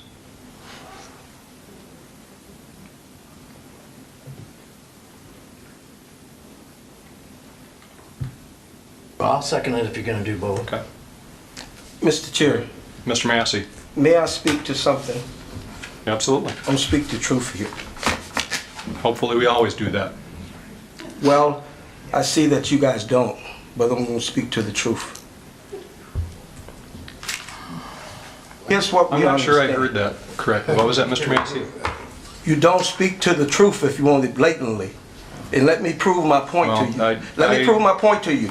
Listen, I'm running this meeting. Okay, you said I could speak. You asked me what did I say. If we're going to You asked me what did I throw say. out epithets, listen to me. If you're going to throw out epithets about me or other board members, we're going to stop the meeting. Well, you asked me what did I say. And I repeated what I said. I wanted to make sure I heard it correctly. Oh, that's all then. Hey, come on, guys. Let me. Hey, come on. Mr. Thomas, I'm running this meeting. Okay, well, can you run it? We're in discussion of a motion, Let me speak not to arguing with this. people. Let me speak to this, and I want everybody here to hear this. I'll let him speak. Yes, we have one board attorney, and that's Attorney David Laddie. David Laddie sets the tone for this board. If we need an opinion, we go to Attorney David Laddie. That's what he's for, to represent the board, okay? Now, I don't know where this wild idea came from that you can just go out in the clouds and pick somebody to come in to challenge our board attorney on an opinion. The labor attorney has overstepped his boundary, okay? That's blatant. The labor attorney has no business. We're not paying him to write an opinion, okay? We are paying him as a labor attorney. Now, if you guys wants to start that, then I'll get another attorney to write an opinion. But this board is in no position to release any document that some attorney wrote that is not bound by law to this board. That labor attorney is not bound by law to this board. So that opinion is not worth 2 cents. Okay, are you done with your comment? Yes. I am afraid to tell you that you're mistaken. This board has a contract with our labor attorney. He provided actually the written hiring policy to this board that we voted on several months ago and approved. And so he is somebody that, if you want to call it, bound to this board or whatever. This board and the township actually has a contract with them. If we were to be sued on a employee practices liability, which is probably the leading number of lawsuits these days, I believe it's Mr. Aaron Graves from Bodman that would be defending this board. So he does represent this board in employment issues. He is employed for our union negotiations. He looks over anything with regard to employment. So he is protecting this board on those issues. Comment? Mr. Mansour. So, And I also want to mention too, just one moment, that his opinion was actually prior to Mr. Laddie's. I sent that opinion to Mr. Laddie. I mentioned it at one of the previous meetings. That opinion was sent to Mr. Laddie. I actually spoke to Mr. Laddie the day after the board meeting when we asked him to write an opinion on the statute that provides the superintendent and the supervisor the authority to make all personnel decisions and to run the township. I asked Mr. Laddie to write an opinion on that statute. Mr. Atkins brought up the fact that if that opinion comes out adverse to what the board wants to do, for Mr. Laddie to find another way to get it done. I asked our labor attorney to write a different opinion. I asked our labor attorney to write an opinion based on our policy, our hiring policy that he had drafted and we had approved several months ago. I asked him to write an opinion on how our hiring, having the board hire and manage the parks director would affect our board policy. He wrote up that opinion. The following day, I asked, after that board meeting, I asked Mr. Laddie to speak with Mr. Aaron Graves. The two of them spoke. Both of them told me that they are not that far apart, that you will see the opinions are very close. Mr. Laddie asked me to hold off sending out Mr. Graves' opinion until he had a chance to write his. Mr. Laddie sent out his opinion, and so that same day I sent out Mr. Graves from Bodman his opinion. Mr. Mansour. These are starting to get proliferated here, but Trustee Adkins, as I recall, didn't ask for, wasn't searching for any particular opinion. He asked Attorney Laddie to provide us whatever we needed in order to kind of take forward the position that the board had stated with respect to hiring of a parks director and how that might be organized. So it wasn't in response to anything. Second, the supervisor said correctly that you did request this opinion, not the board. The board did not request any additional opinions on this particular area. The third thing I'd say here is, and this is just kind of getting back to the general issue here. I don't think we should be in a position where we start case by case going through which particular confidential legal opinions that we release and which ones we don't, because that puts this board in a dangerous precedent of a precedent of really being inconsistent of when to release confidential attorney work material and when not to. So I would encourage us, to think really hard about that, because once you break open that door, then it becomes, difficult to rationalize why you agree to let one piece of work product go out versus another.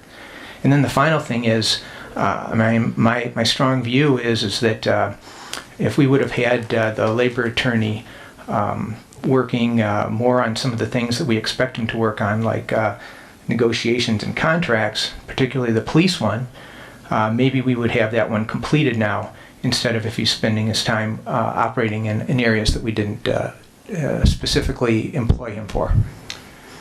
Well, number one, with regard to the opinion, the FOIA, as Mr. Laddie's mentioned, this is on a case-by-case basis. If our FOIA contact person feels it needs to go to the board, she has that opportunity, and she has in this case.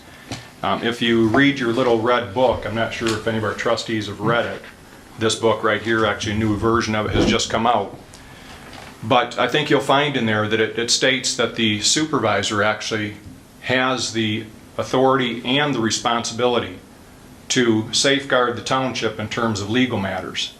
Actually, I am the only one in there, I believe, that has the ability to contact an attorney and get an opinion.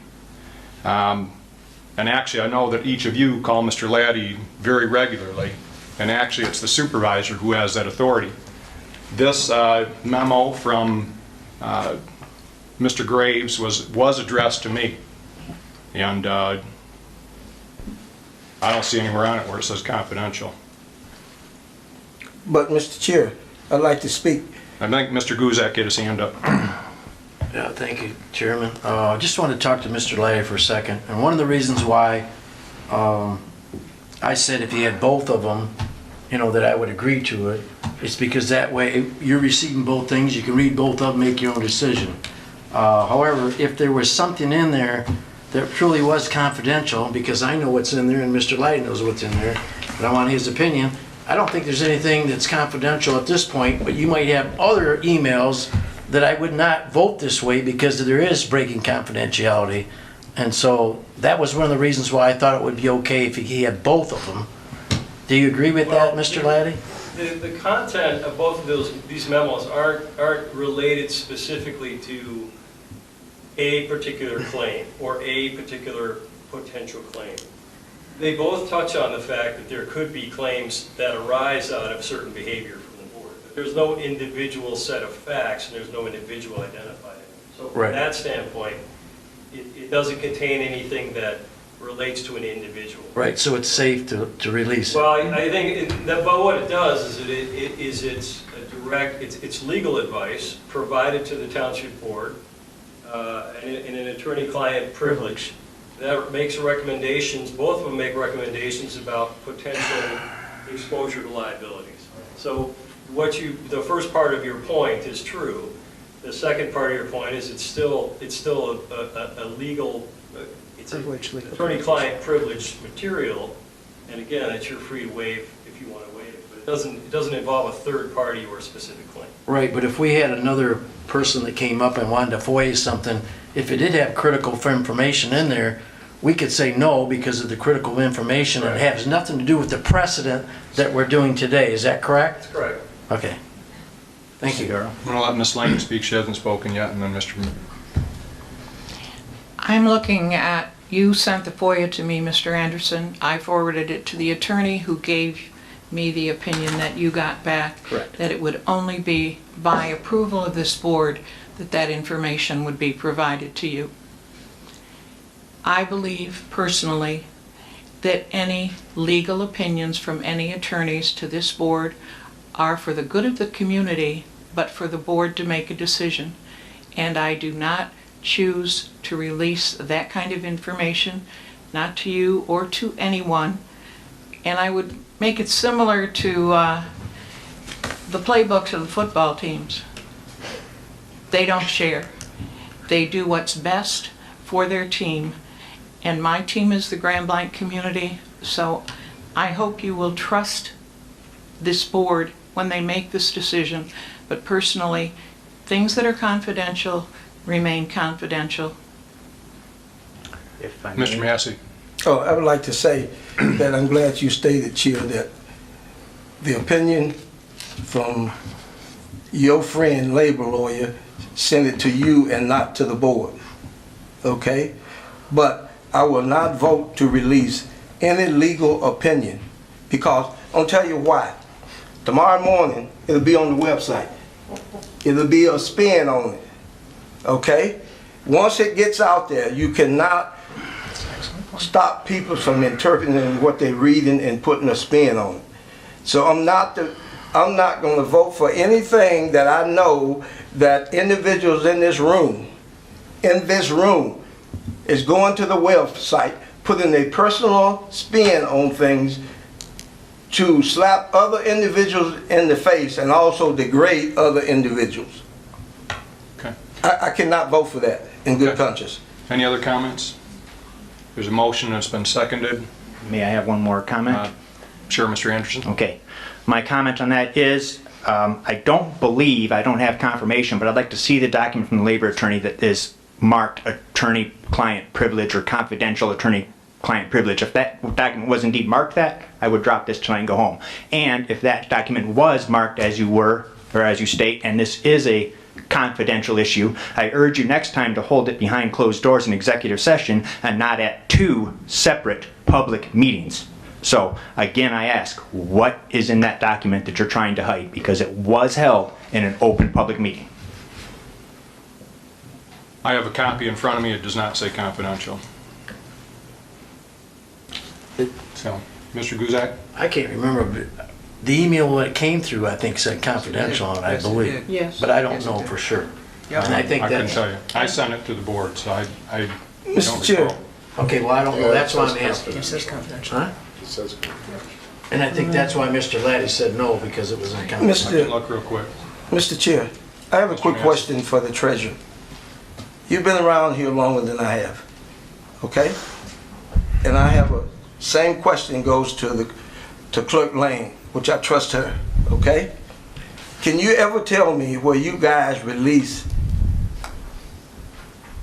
a legal opinion to the public? Never. Yeah, never. Never. So what's so important now that you have to release something to the public that the public doesn't have interest in, except one individual or two individuals? Well, because the information in here, like Mr. Laddie said, all that well, correct me if I'm wrong, Mr. Laddie, but the information that's in these documents isn't as critical as any other documents I've ever seen.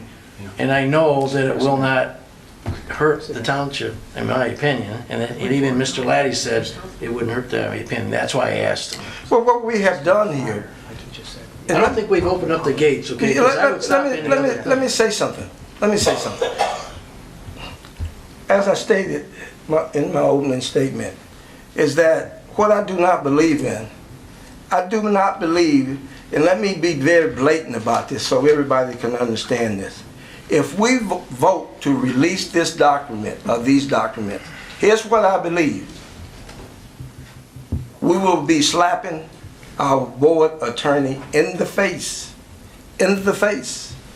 That's my personal belief. Now, moving forward, we'll be at a place that we don't want to be. I know that from personal experiences. So I would not do anything to disrespect our attorney. Mr. Guzak? I agree with that, but that's why I asked Mr. Laddie, our attorney, if it would harm anything for us to do that, and he said it would not. Mr. Treasurer, let me say this. And I don't think he would just say it. Let me say this. I'm not doubting the attorney's response. Here's what I'm doubting. I guarantee you in the morning when you wake up, you will have a different view of this when you read about yourself. And when somebody's showing a negative opinion of you, then you will have I didn't think it was going to be used in that way.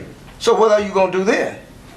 I don't think there's anything in there that we're hiding, okay? And so that, and I asked Mr. Laddie specifically, if I interpreted it correct, Mr. Laddie? Yeah, and there's nothing, we're having this big discussion about these mysterious documents, and frankly, there's no great mystery in them. I think that the idea, the concept that you guys have never released attorney-client communication is an important one, and I get that historically you've set a precedent for not doing that. As far as my feelings or putting those opinions side by side and trying to decide which one you like better, it isn't necessarily productive for anybody because frankly they're not that much different. There's a few nuances between them. But the idea that you have two conflicting opinions on a topic that you use to conduct your business is troubling that you'd want to focus on that. That you'd want to take these two documents and these two lawyers and wedge them against each other to try to get a political outcome.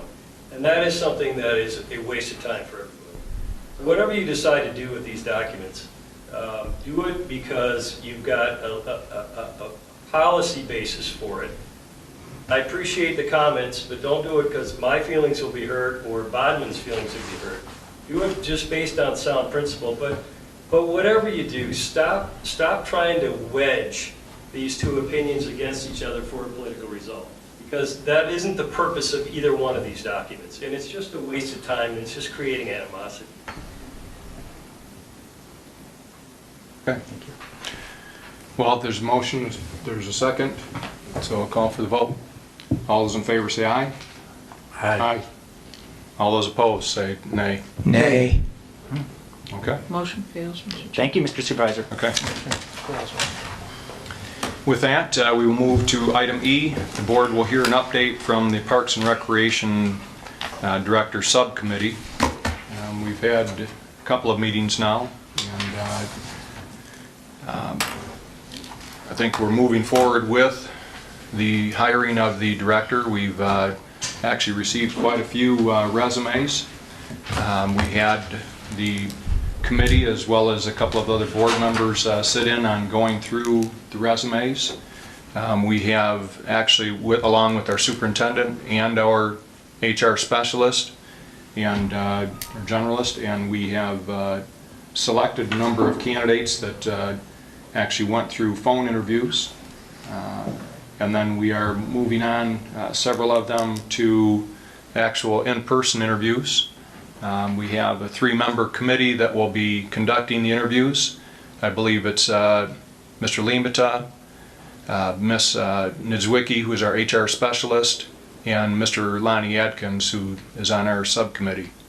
One of the things that we've invited board members to sit in and listen. However, one thing that we may want to talk about briefly is that we may want to only have 2 other board members in there at any given time. Otherwise, we are going to have to make those interviews into a public meeting, and I'm not sure public meeting's the right setting to really. We may end up with a crowd of people at the interviews, and while it may be beneficial at the end when we narrow it down to a few to have everybody there, I think we may consider limiting it to, and we can rotate if people want to. I'm confident that Mr. Adkins, Mr. Limata, and Ms. Niedzwicki can provide the information from those interviews to our board and make a good decision to forward final candidates. One additional point is we have, the deadline was it Mr. Limata, was it today or? Yes, today. Yesterday. We have received additional resumes, and I think probably our committee or our board needs to take a look at those and figure out if we want to forward a couple of those for, again, phone interviews, and then schedule in person if there's any candidates in that group that came in at the last minute. We're good.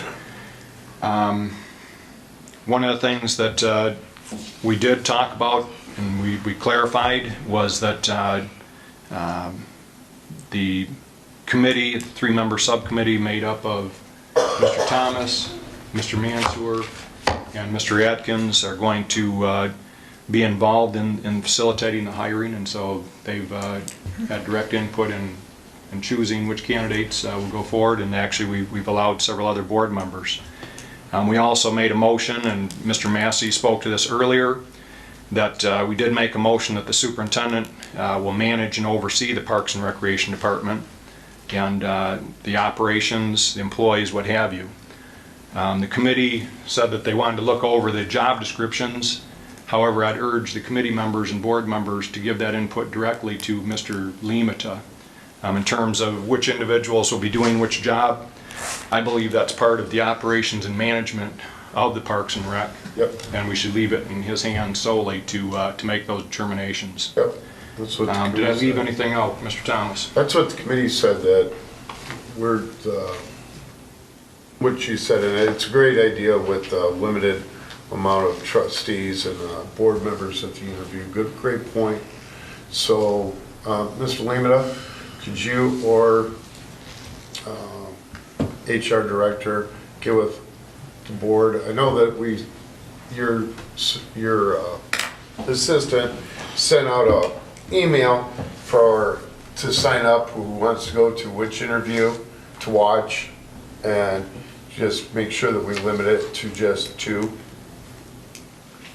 2 in addition to Mr. Atkins, who's Correct. serving on the interview committee. I'm sure Megan would be happy to facilitate that and sign up so that we don't end up having to hold it as a public forum. And I think for this initial round of interviews, that's probably an excellent suggestion. Yep, very good suggestion, Supervisor Bennett. Okay. Also, the subcommittee never intended to run the Parks and Rec. The subcommittee always had the superintendent in charge of the supporting staff. Okay. I'm not going to argue that point tonight. Mr. Chair, Mr. Massey. I have a concern. And Yes, sir. let me ask Clerk Lane this question. May I, Clerk Lane? What is the question to me? The question I'll is, direct it to Ms. the Lane. question is, okay, the question is, how many people in the meeting, how many people can be in the meeting before it's considered a public meeting? Yeah, 3 people, and then after that, it's a public meeting. 3 board So we can have 3 board members, and that's it. So we have Mr. Atkins, who's sitting on the interview committee. That means 2 other board members can sit in and be there. If there's more than 2 others, then we have to make it a public meeting or stop the meeting. If we don't publicize the meeting in at least 18 hours in advance, and we have 4 board members show up, then we have to cancel the meeting. So what we're saying is that we can allow 2 other board members to attend in addition to Mr. Atkins, who's going to be doing the interviewing. So we'll ask Ms. Gilman, our administrative assistant, to actually send out an email and ask for sign-ups. I'll let you know right now that I'll leave my space open for anybody that chooses to attend. So we'll try and work that out in the next couple of days. I got a question for you. The interviews, Mr. Lehman, are the 5th? Yeah, the February 5th, Wednesday, starting at 8 a.m. and pretty much continuing throughout the entire day. Okay. Mr. Mr. Massey? Chair, I have a question for you. Since Okay. since you are so concerned about the public getting certain documents, why it can't be open to the public? We could. However, I think we probably will make it open to the public when we narrow it down to the last few candidates. I don't know, what's the rest of the subcommittee feel about that? I think we've discussed kind of the process here. We had the phone pre-screen, which is, except for these last-minute candidates, is complete. We were planning on going down to 4 or 5 in-person interviews, and then from that going to either 2 or 3, depending on the candidates, for more of a full board review. So it will become public. We will have the final candidates come before this board, and the public will be invited. Okay. Thank you. Okay, anything else on the Parks and Rec subcommittee that we need to, just look at my notes real quick. One of the things that I would like to do is to thank our township staff. They've been running around with their heads cut off to make this happen. Mr. Limata with the budget, with the staffing, meeting with all of the individual staff at the Parks and Rec. It's quite a process for that as well. We've actually vacated my office and the front office to actually make rooms for a counter for the Parks and Rec as well as office space. And I've moved to the back of the building.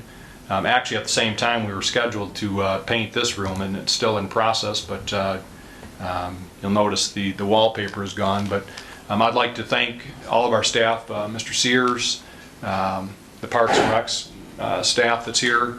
Actually, I'd like the Parks and Rec staff to please stand up and let us recognize you so that the public knows who you are.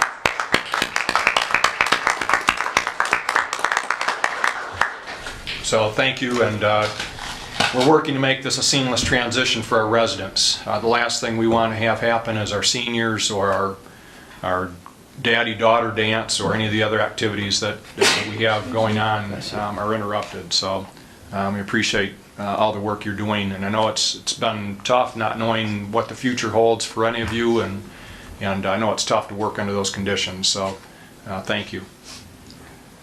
Let me just look here real quick.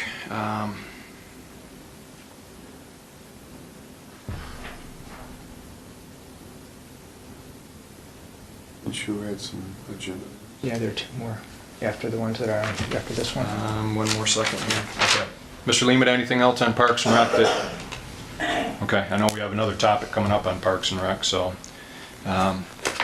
Okay, we'll move on to the next item, which is item F, and that's the board will consider a motion to approve employment agreements for the Parks and Recreation Department employees.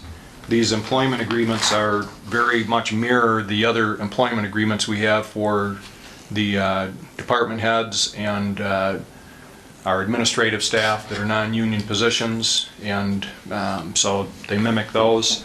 Obviously, we're trying to meld into our we have people that have been long-term employees with Parks and Rec who are now coming on board as new employees to the township, and we're trying to meld their years of service into their service being switched over to the township if we end up hiring them. Mr. Limita?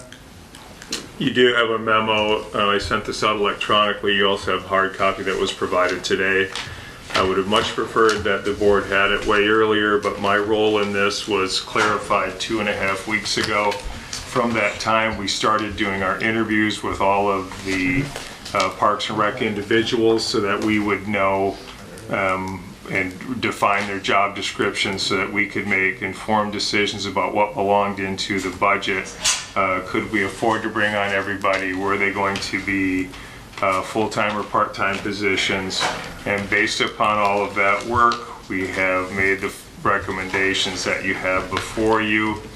I would like to commend the staff of Parks and Recreation as well as the Senior Center. These folks have been fantastic. You only have the full-time potential employment agreements before you this evening. There's also a large number of part-time staffing that will have to be hired, but that will follow our traditional part-time hiring process. In order for Parks and Recreation, according to the MOU, that the township would be assuming all of this effective with February 1st. My recommendation is that we move forward based on the information provided.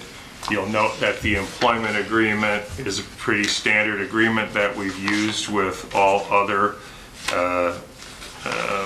employees that are independently contracted outside of the director level.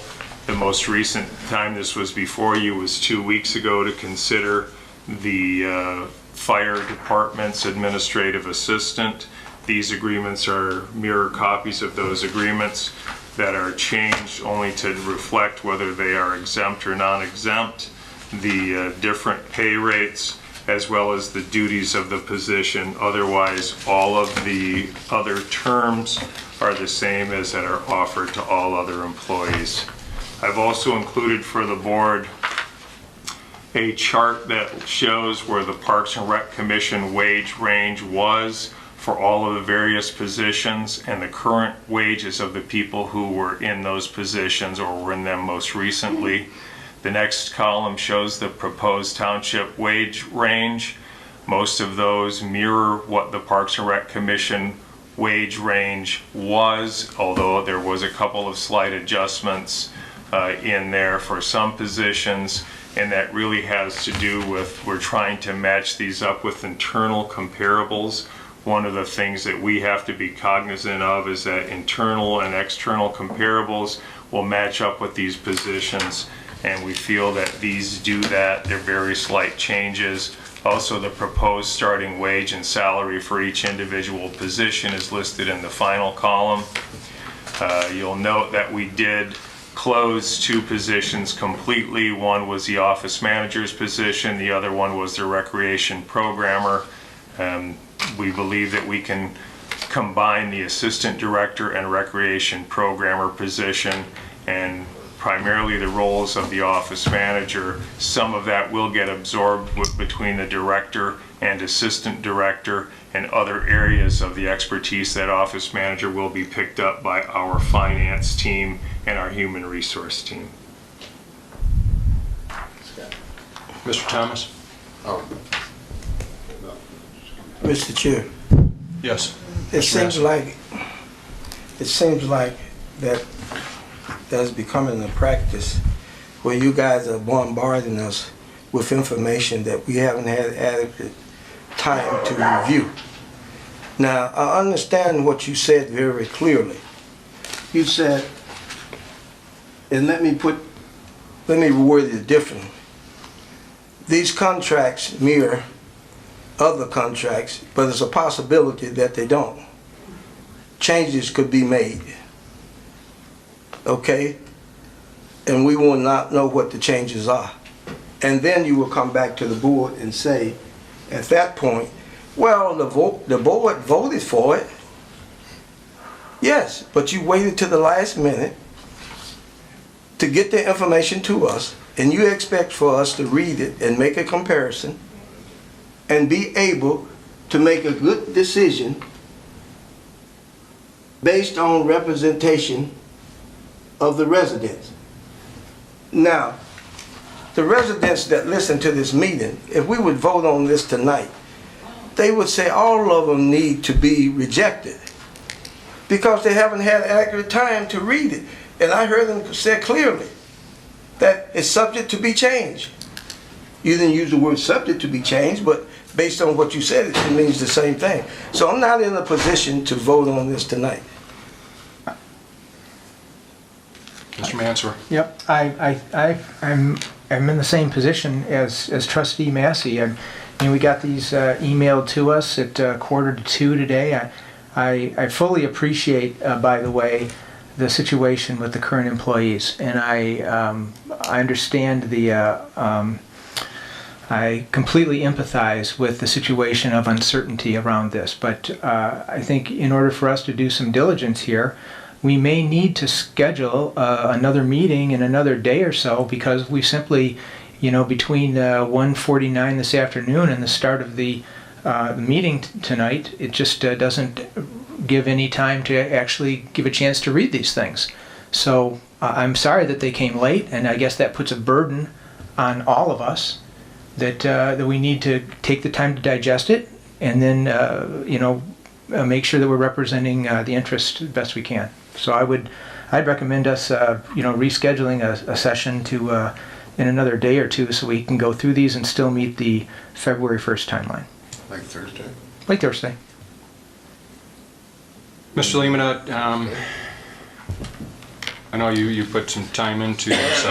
In terms of not trusting whether or not these are actually the same agreements that we would have signed that are being presented tonight,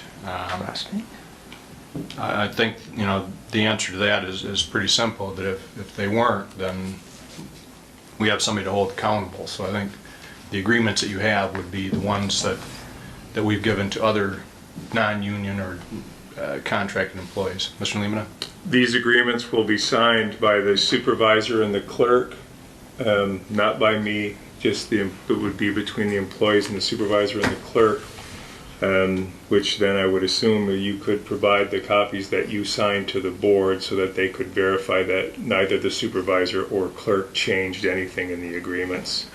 That's not the issue. If you guys want to delay it for a couple of days, I was just trying to meet a timeline that was very, very tight. If I don't know that the board fully appreciates what it takes to get this group of individuals, including the part-time people, to go all the way through the payroll, the job descriptions, the amount of time it took, not just on my part, but I pulled the administrative assistant in from the fire department, human resources, my administrative assistant, and it was really all hands on deck kind of a thing to accomplish this. And a tremendous amount of work from Carol, the outgoing interim director, who on her way out the door spent an ungodly amount of hours with us to help pull this thing off.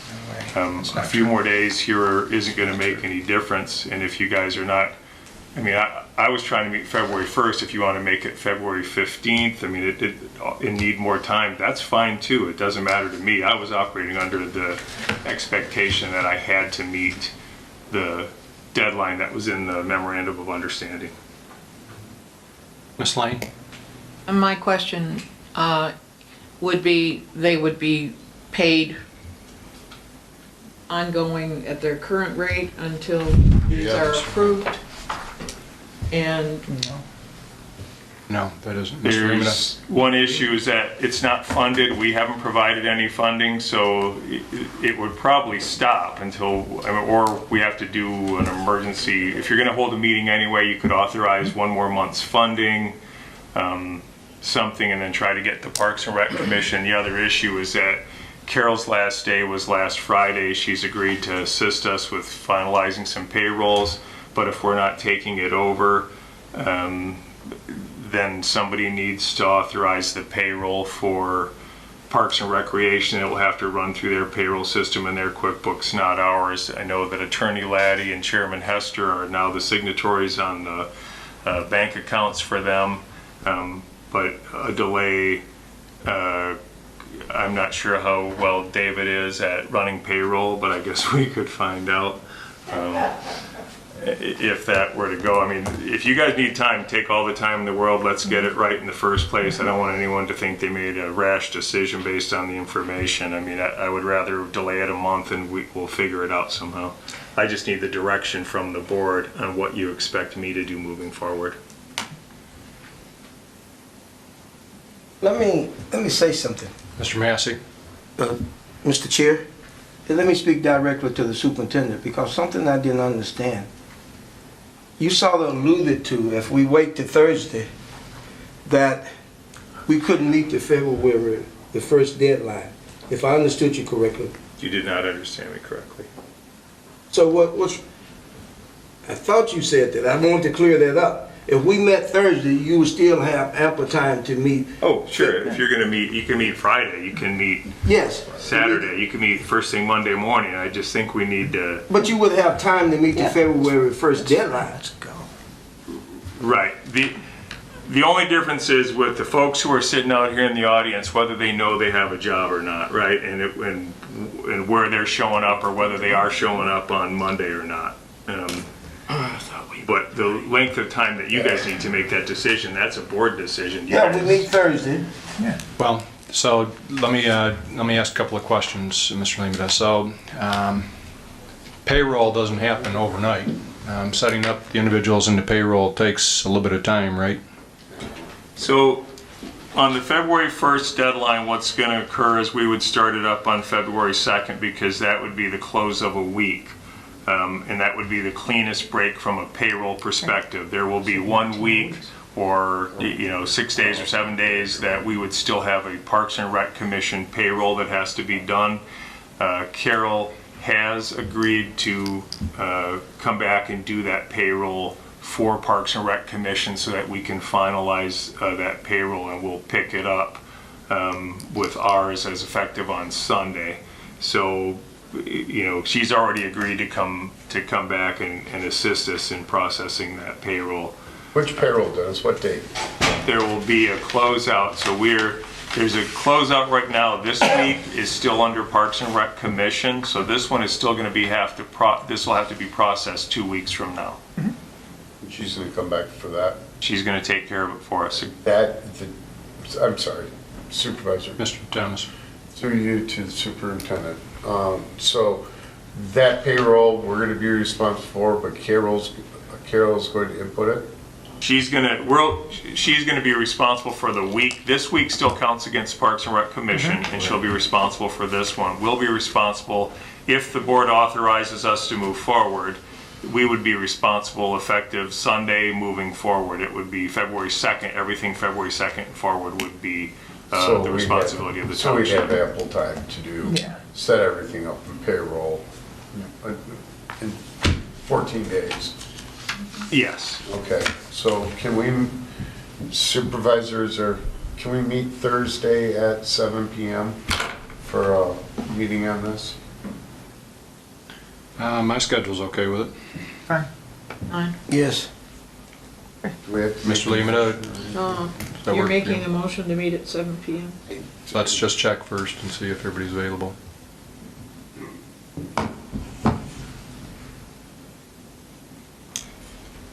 I'm available. Can I make a motion that we adjourn this? Table it. Table this until Thursday at the 30th at 7 p.m.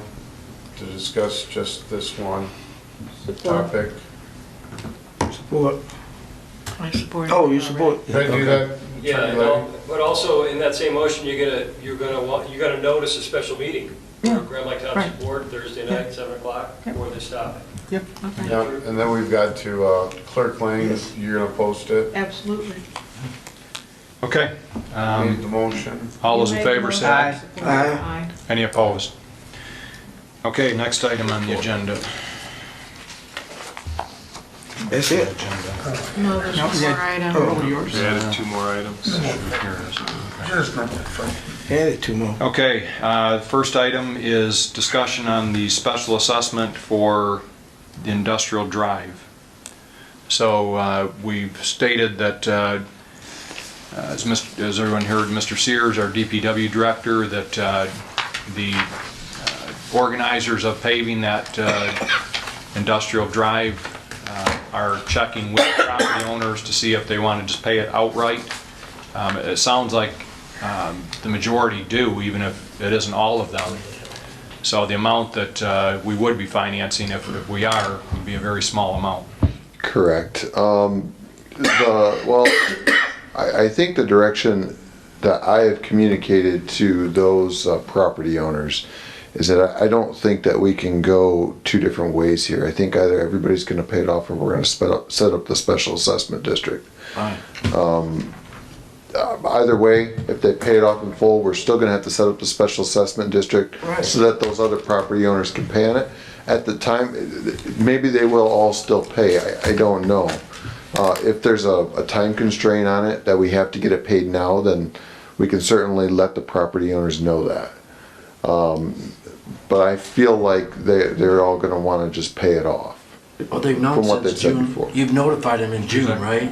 But we didn't get the final invoice for the actual road repairs until recently. They So- haven't been billed yet. What's that? They haven't been billed, so it looks Correct. like they haven't paid it. Correct. Yeah, we paid the first payment. We always make a down. 8/28. We always make a down And we payment. paid the last payment 11/15. Correct. Okay. So can And so I don't understand. First, two things. I don't understand. It's $81,000, but they're only paying $31,900, and on a 50/50, I thought they would have to pay $40,000. It's not to do with 50-50 between us and the property owners. It's 50-50 with the road commission. So we have our allocation funds where we pay 50% of the project and the road commission pays 50% of the project, just like all other local road projects that we do and the board approves every year. It's the same, it's that type But of we a paid project. $80,000. But we didn't have enough funds to allot the whole thing to the allocation fund. So the property owners are picking up the rest of it in order to get their road repaved because we didn't have enough allocation funds to cover the entire road. Right, but the total bill is $81,000. So why is there? We've already paid $81,000. Is this a discussion that the two of you could have? Well, no, and I got another problem. Certainly could. Issue question too is, normally it goes on the tax bill, and it didn't go on the tax bill because it was supposed to be put on there, but it wasn't, and we were notified, and then we started asking questions to say, and emails, and we haven't got any emails back. Okay, and so, if we do set the bill out there, normally if it goes on the tax bill, they have January and February to pay it without any interest. They've already had 6 months worth of interest free, but I want to be fair to everybody. So if we do set it, they've got 2 months that they could pay it off, and then they're not paying the interest. Anybody that wants to continue on a special assessment, they just pay it. Sure. And this is set up for 10 years at 5%. Sure. So, And we were waiting for them because they said they wanted to pay in full. well, We did tell the deputy treasurer when she inquired with us that this was the possibility, that's what was going on. Otherwise, we would have notified you guys to set up the special assessment. I know. That didn't get done. Yeah, so can we, this is, I'm sure, into the nitty gritty here, but Yes, I can know. we simplify this by just having a schedule that indicates, money we've paid, and then a specific time that we are going to invoice the. well, we have to set it up into the system so it's collective property, okay? And that's what we're trying to do. That's right, so we just need, if we can establish a date that we're gonna do Absolutely. that, then I think, would that, Treasurer Guzak, would Well, that? plus I want to know if the board wants to give them an extra 2 months of interest free or not, because we can't decide that. The resolution said they're going to be billed, and then we never got it, okay, because it was supposed to be handled a different way. And we sent emails, and we haven't got a response back. It said you're still looking at it, okay? So now, it's been 6 months, and so are we going to we need to know whether we're going to give them extra 2 months interest free, and then can we set the assessment up? Because normal assessments, you set them up, some people can pay off, some don't. We don't give anybody a choice. We set it up. Their choice comes, you've got 2 months to pay it, or he goes on payments. And then anytime past that, they can pay any portion they want, which reduces their interest. Mr. Chair. Mr. Lemata? Then why don't we do that right now? Well, that's what we've been trying to get. So we're gonna Why get, don't we, I don't understand why we're I not don't doing know, that. I don't either, it hasn't been done. Well, who does it? Isn't that out of the treasurer's office? No, if you go back to the actual First Amendment, it said the supervisor was gonna initiate it. But so we've approved the special assessment district, we're ready to go, we can really do it anytime. The board's already authorized a special assessment Except district. for the interest portion that I need to know, whether we're gonna give, if we set it up tomorrow, and then we say, are you gonna give them 1 month or 2 months? You've already had 6 months, so it's up to the board to decide, not me. Excuse me, can, people hate to do this, but can I make a motion to apply the interest from the beginning of the time that we had the expense, and then put that on get this on the tax rolls?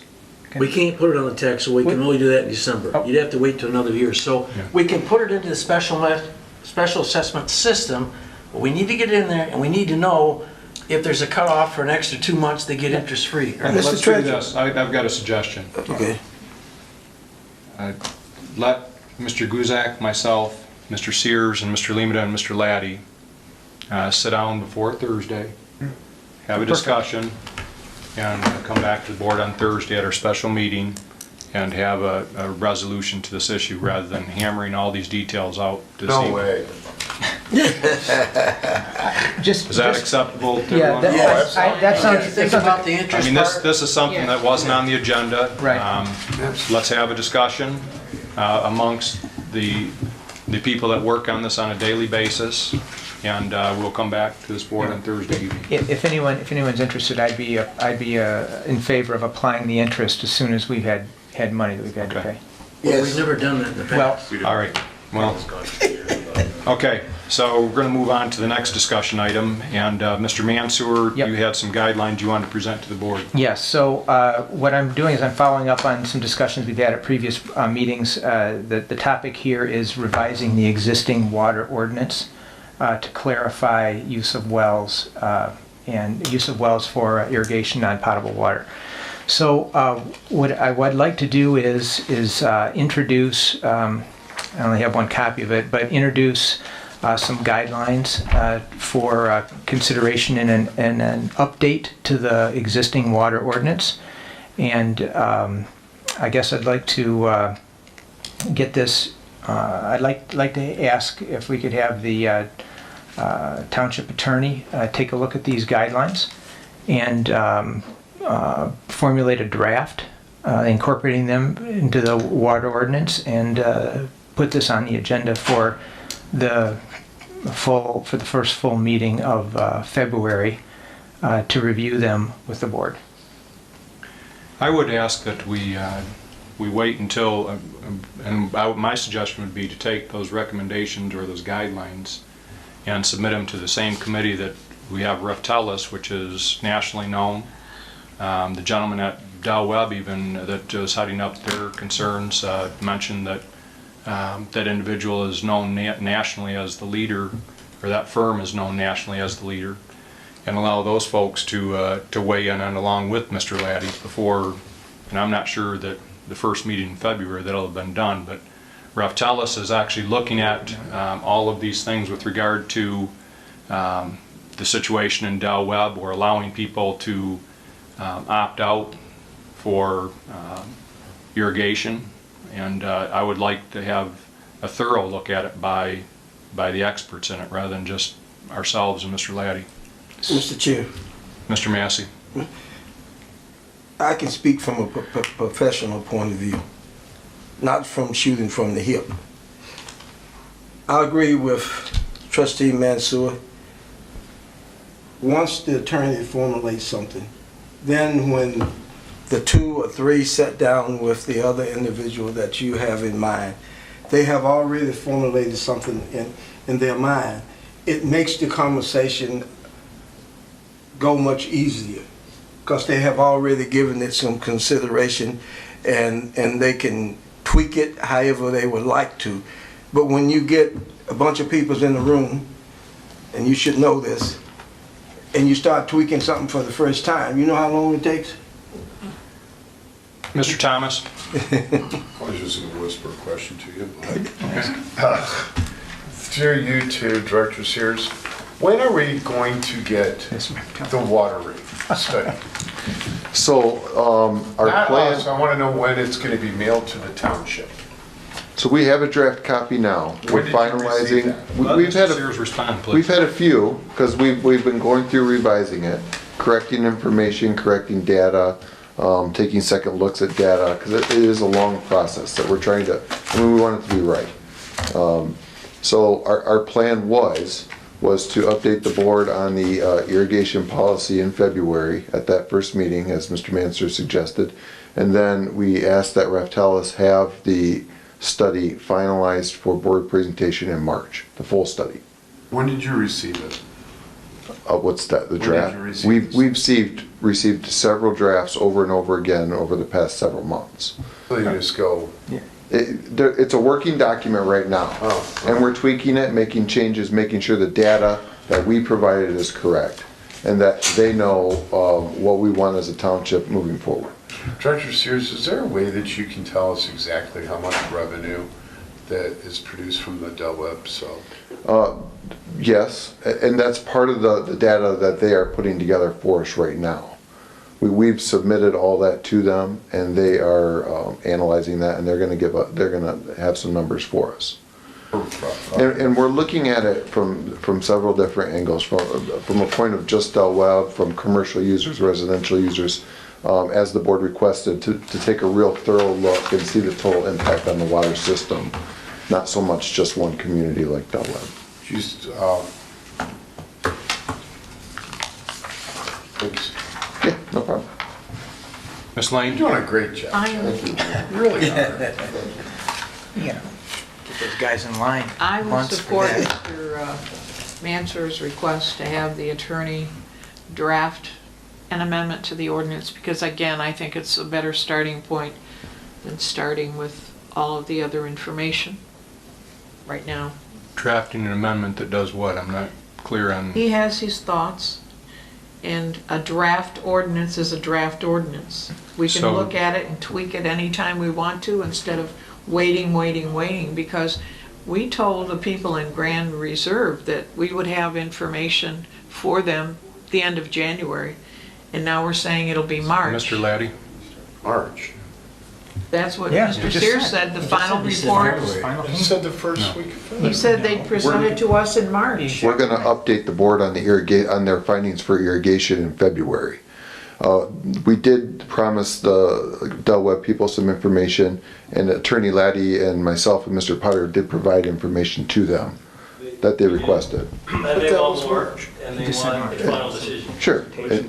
So the concern I have with asking Mr. Laddie to draft an ordinance change before we've even seen what these guidelines are that are being suggested, I don't feel comfortable having Mr. Laddie draft an ordinance that I haven't even seen the proposed changes yet. Well, so I would be happy to circulate these. I'll do that directly after the meeting here. But the situation we're running up into now is this whole, I mean, we've been looking at this study for 6 months or more. I mean, I don't know how long it's been. But now we've come into the place where we're sitting at the end of January. Just like you mentioned earlier with the roads, we've got contractors that need to be making decisions, are going to be, filling up their time schedules. And we really need to get this ordinance on the books. So if it turns out that we have to unfortunately waste a little time or something, maybe that is the case, but in the interest of being able to meet the seasonal needs of this thing, we ought to move forward with this thing and be ready to execute a change of the ordinance. Are you making a motion? I second Clerk Lane motion. So can I? Let me just clarify something. The irrigation season doesn't start probably until at its earliest May. To draft a resolution change before we've even seen the guidelines, or even before we've gotten the results from our experts, which Mr. Sears says we will hear beginning of February, what's the rush to not hear the experts the first or second week in February? We can look at the guidelines and base base it on all the information, the study, as well as these guidelines that Mr. Mansour is putting forth that I haven't seen. Mr. Chair, Mr. Massey? I think what's going on here, we don't have a true definition of a draft, preliminary, whatever you want to call it, okay? Preliminary means it's subject to change. It's not definite. A draft means it's subject to change. It's not definite. It's better to have some verbiage documented, and then you get in a room with an expert. He's there laughing at you, saying he asked a question, and then you say, well, I don't have an answer, I have to go back. But if you come up with a draft, you have discussed most of the sticking points. So I don't see anything wrong with a draft.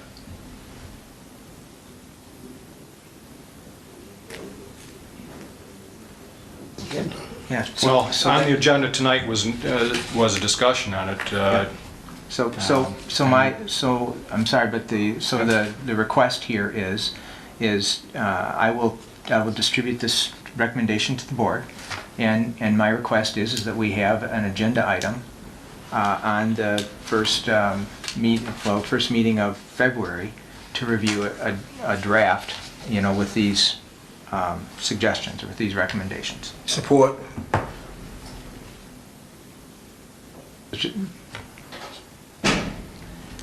Okay, any other discussion? I'd like a roll call vote. Ms. Lane? Mr. Did someone Mansour? support it? Did someone support it? Yes. Yes, it was supported by Mr. Massey. I was Yes. Mr. Thomas? Yes. Mr. Guzak? Yes. Mr. Massey? Yes. Myself, yes. Mr. No. Okay, one of the future agenda items that we will have is the board's going to be discussing business license for the township businesses and the pluses and minuses of doing such a thing. Mr. Laddie? I'm sorry, could you repeat that? No, I just said that at a future meeting, we're going to discuss the plus and minuses of business licensing, but I also see on here that executive session if needed. Unfortunately, I'm going to need some time from you tonight for an executive session regarding.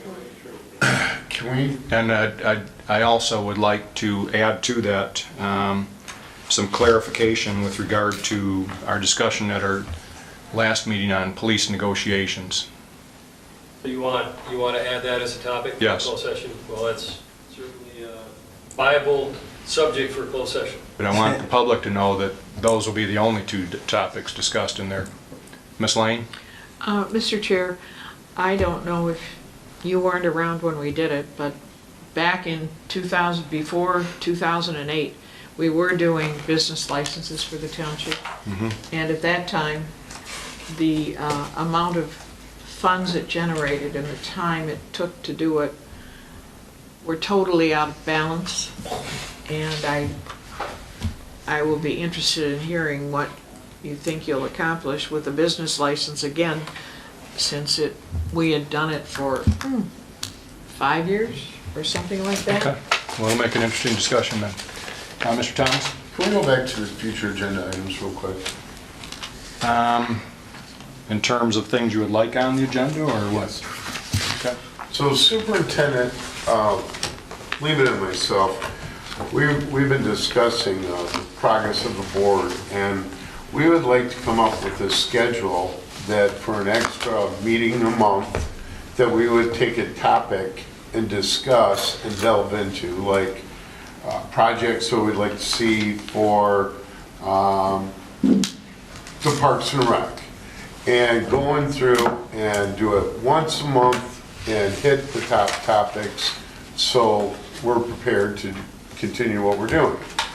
And I'd like to know what the board feels about that. Mr. Lima, you want to throw your 2 cents in? I think what we talked about is having a topic for each month. I don't know, as a special meeting, but at least at the meeting, have an agenda of what issues we would like as the headlining issue. Mr. Lehman, I know we talked about it as well. maybe you can shed some light on. Sure, my suggestion for the board is to create an annual agenda, and then so that we've got a kind of a roadmap out for the next 12 months every year that says, like, if you think about it, when we want to talk about a specific item, it could be policy review, it could be, roads, it could be, whatever.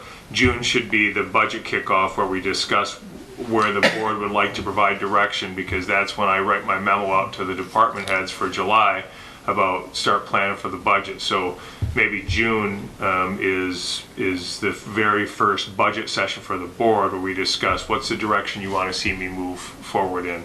Then again, we'll pick it back up in September or October. So I think you guys can plan out a kind of an annual agenda, and I think it becomes the board's annual agenda. It can be revised anytime, obviously, but then we know leading up to that month that we're going to specifically talk about whether it's police operations or fire operations or whatever it could be the campus plan, it could be anything that the board wants information on. So if you guys were able to get together and just either in a special meeting or during a regular meeting come up and give us, like, here's our annual agenda, here's the next 11 months for 2020, that these topics we would like to see covered on an agenda. And I'd like to see us do it on a weeknight and not during a board meeting, something very relaxed, something non-political and non-confrontational, please. And just knock this stuff out. And is there any consensus on this?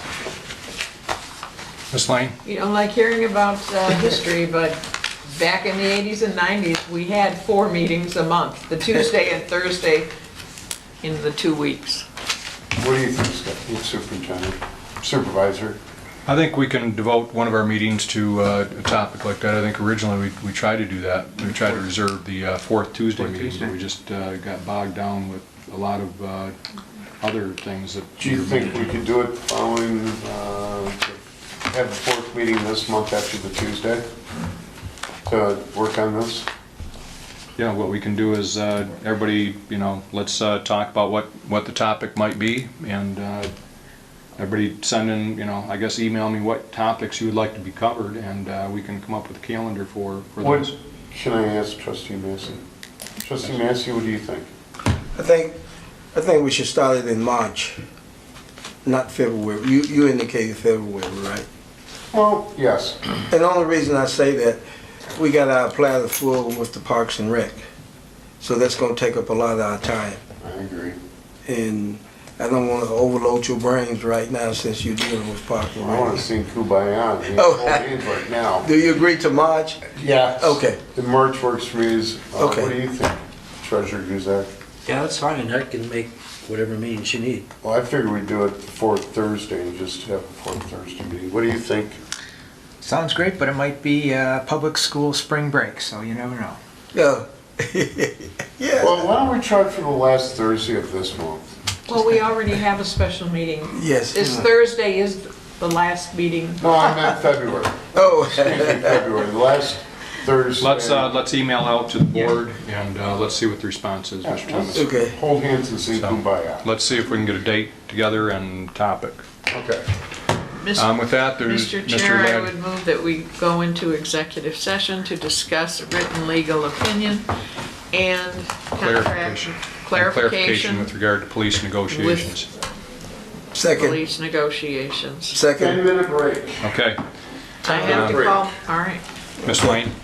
Mr. Mansell? Yes. Mr. Thomas? Yes. Mr. Guzak? Yes. Mr. Massey? Yes. Myself, yes, and Mr. Supervisor? Yes. 10-minute break, I gotta call my son.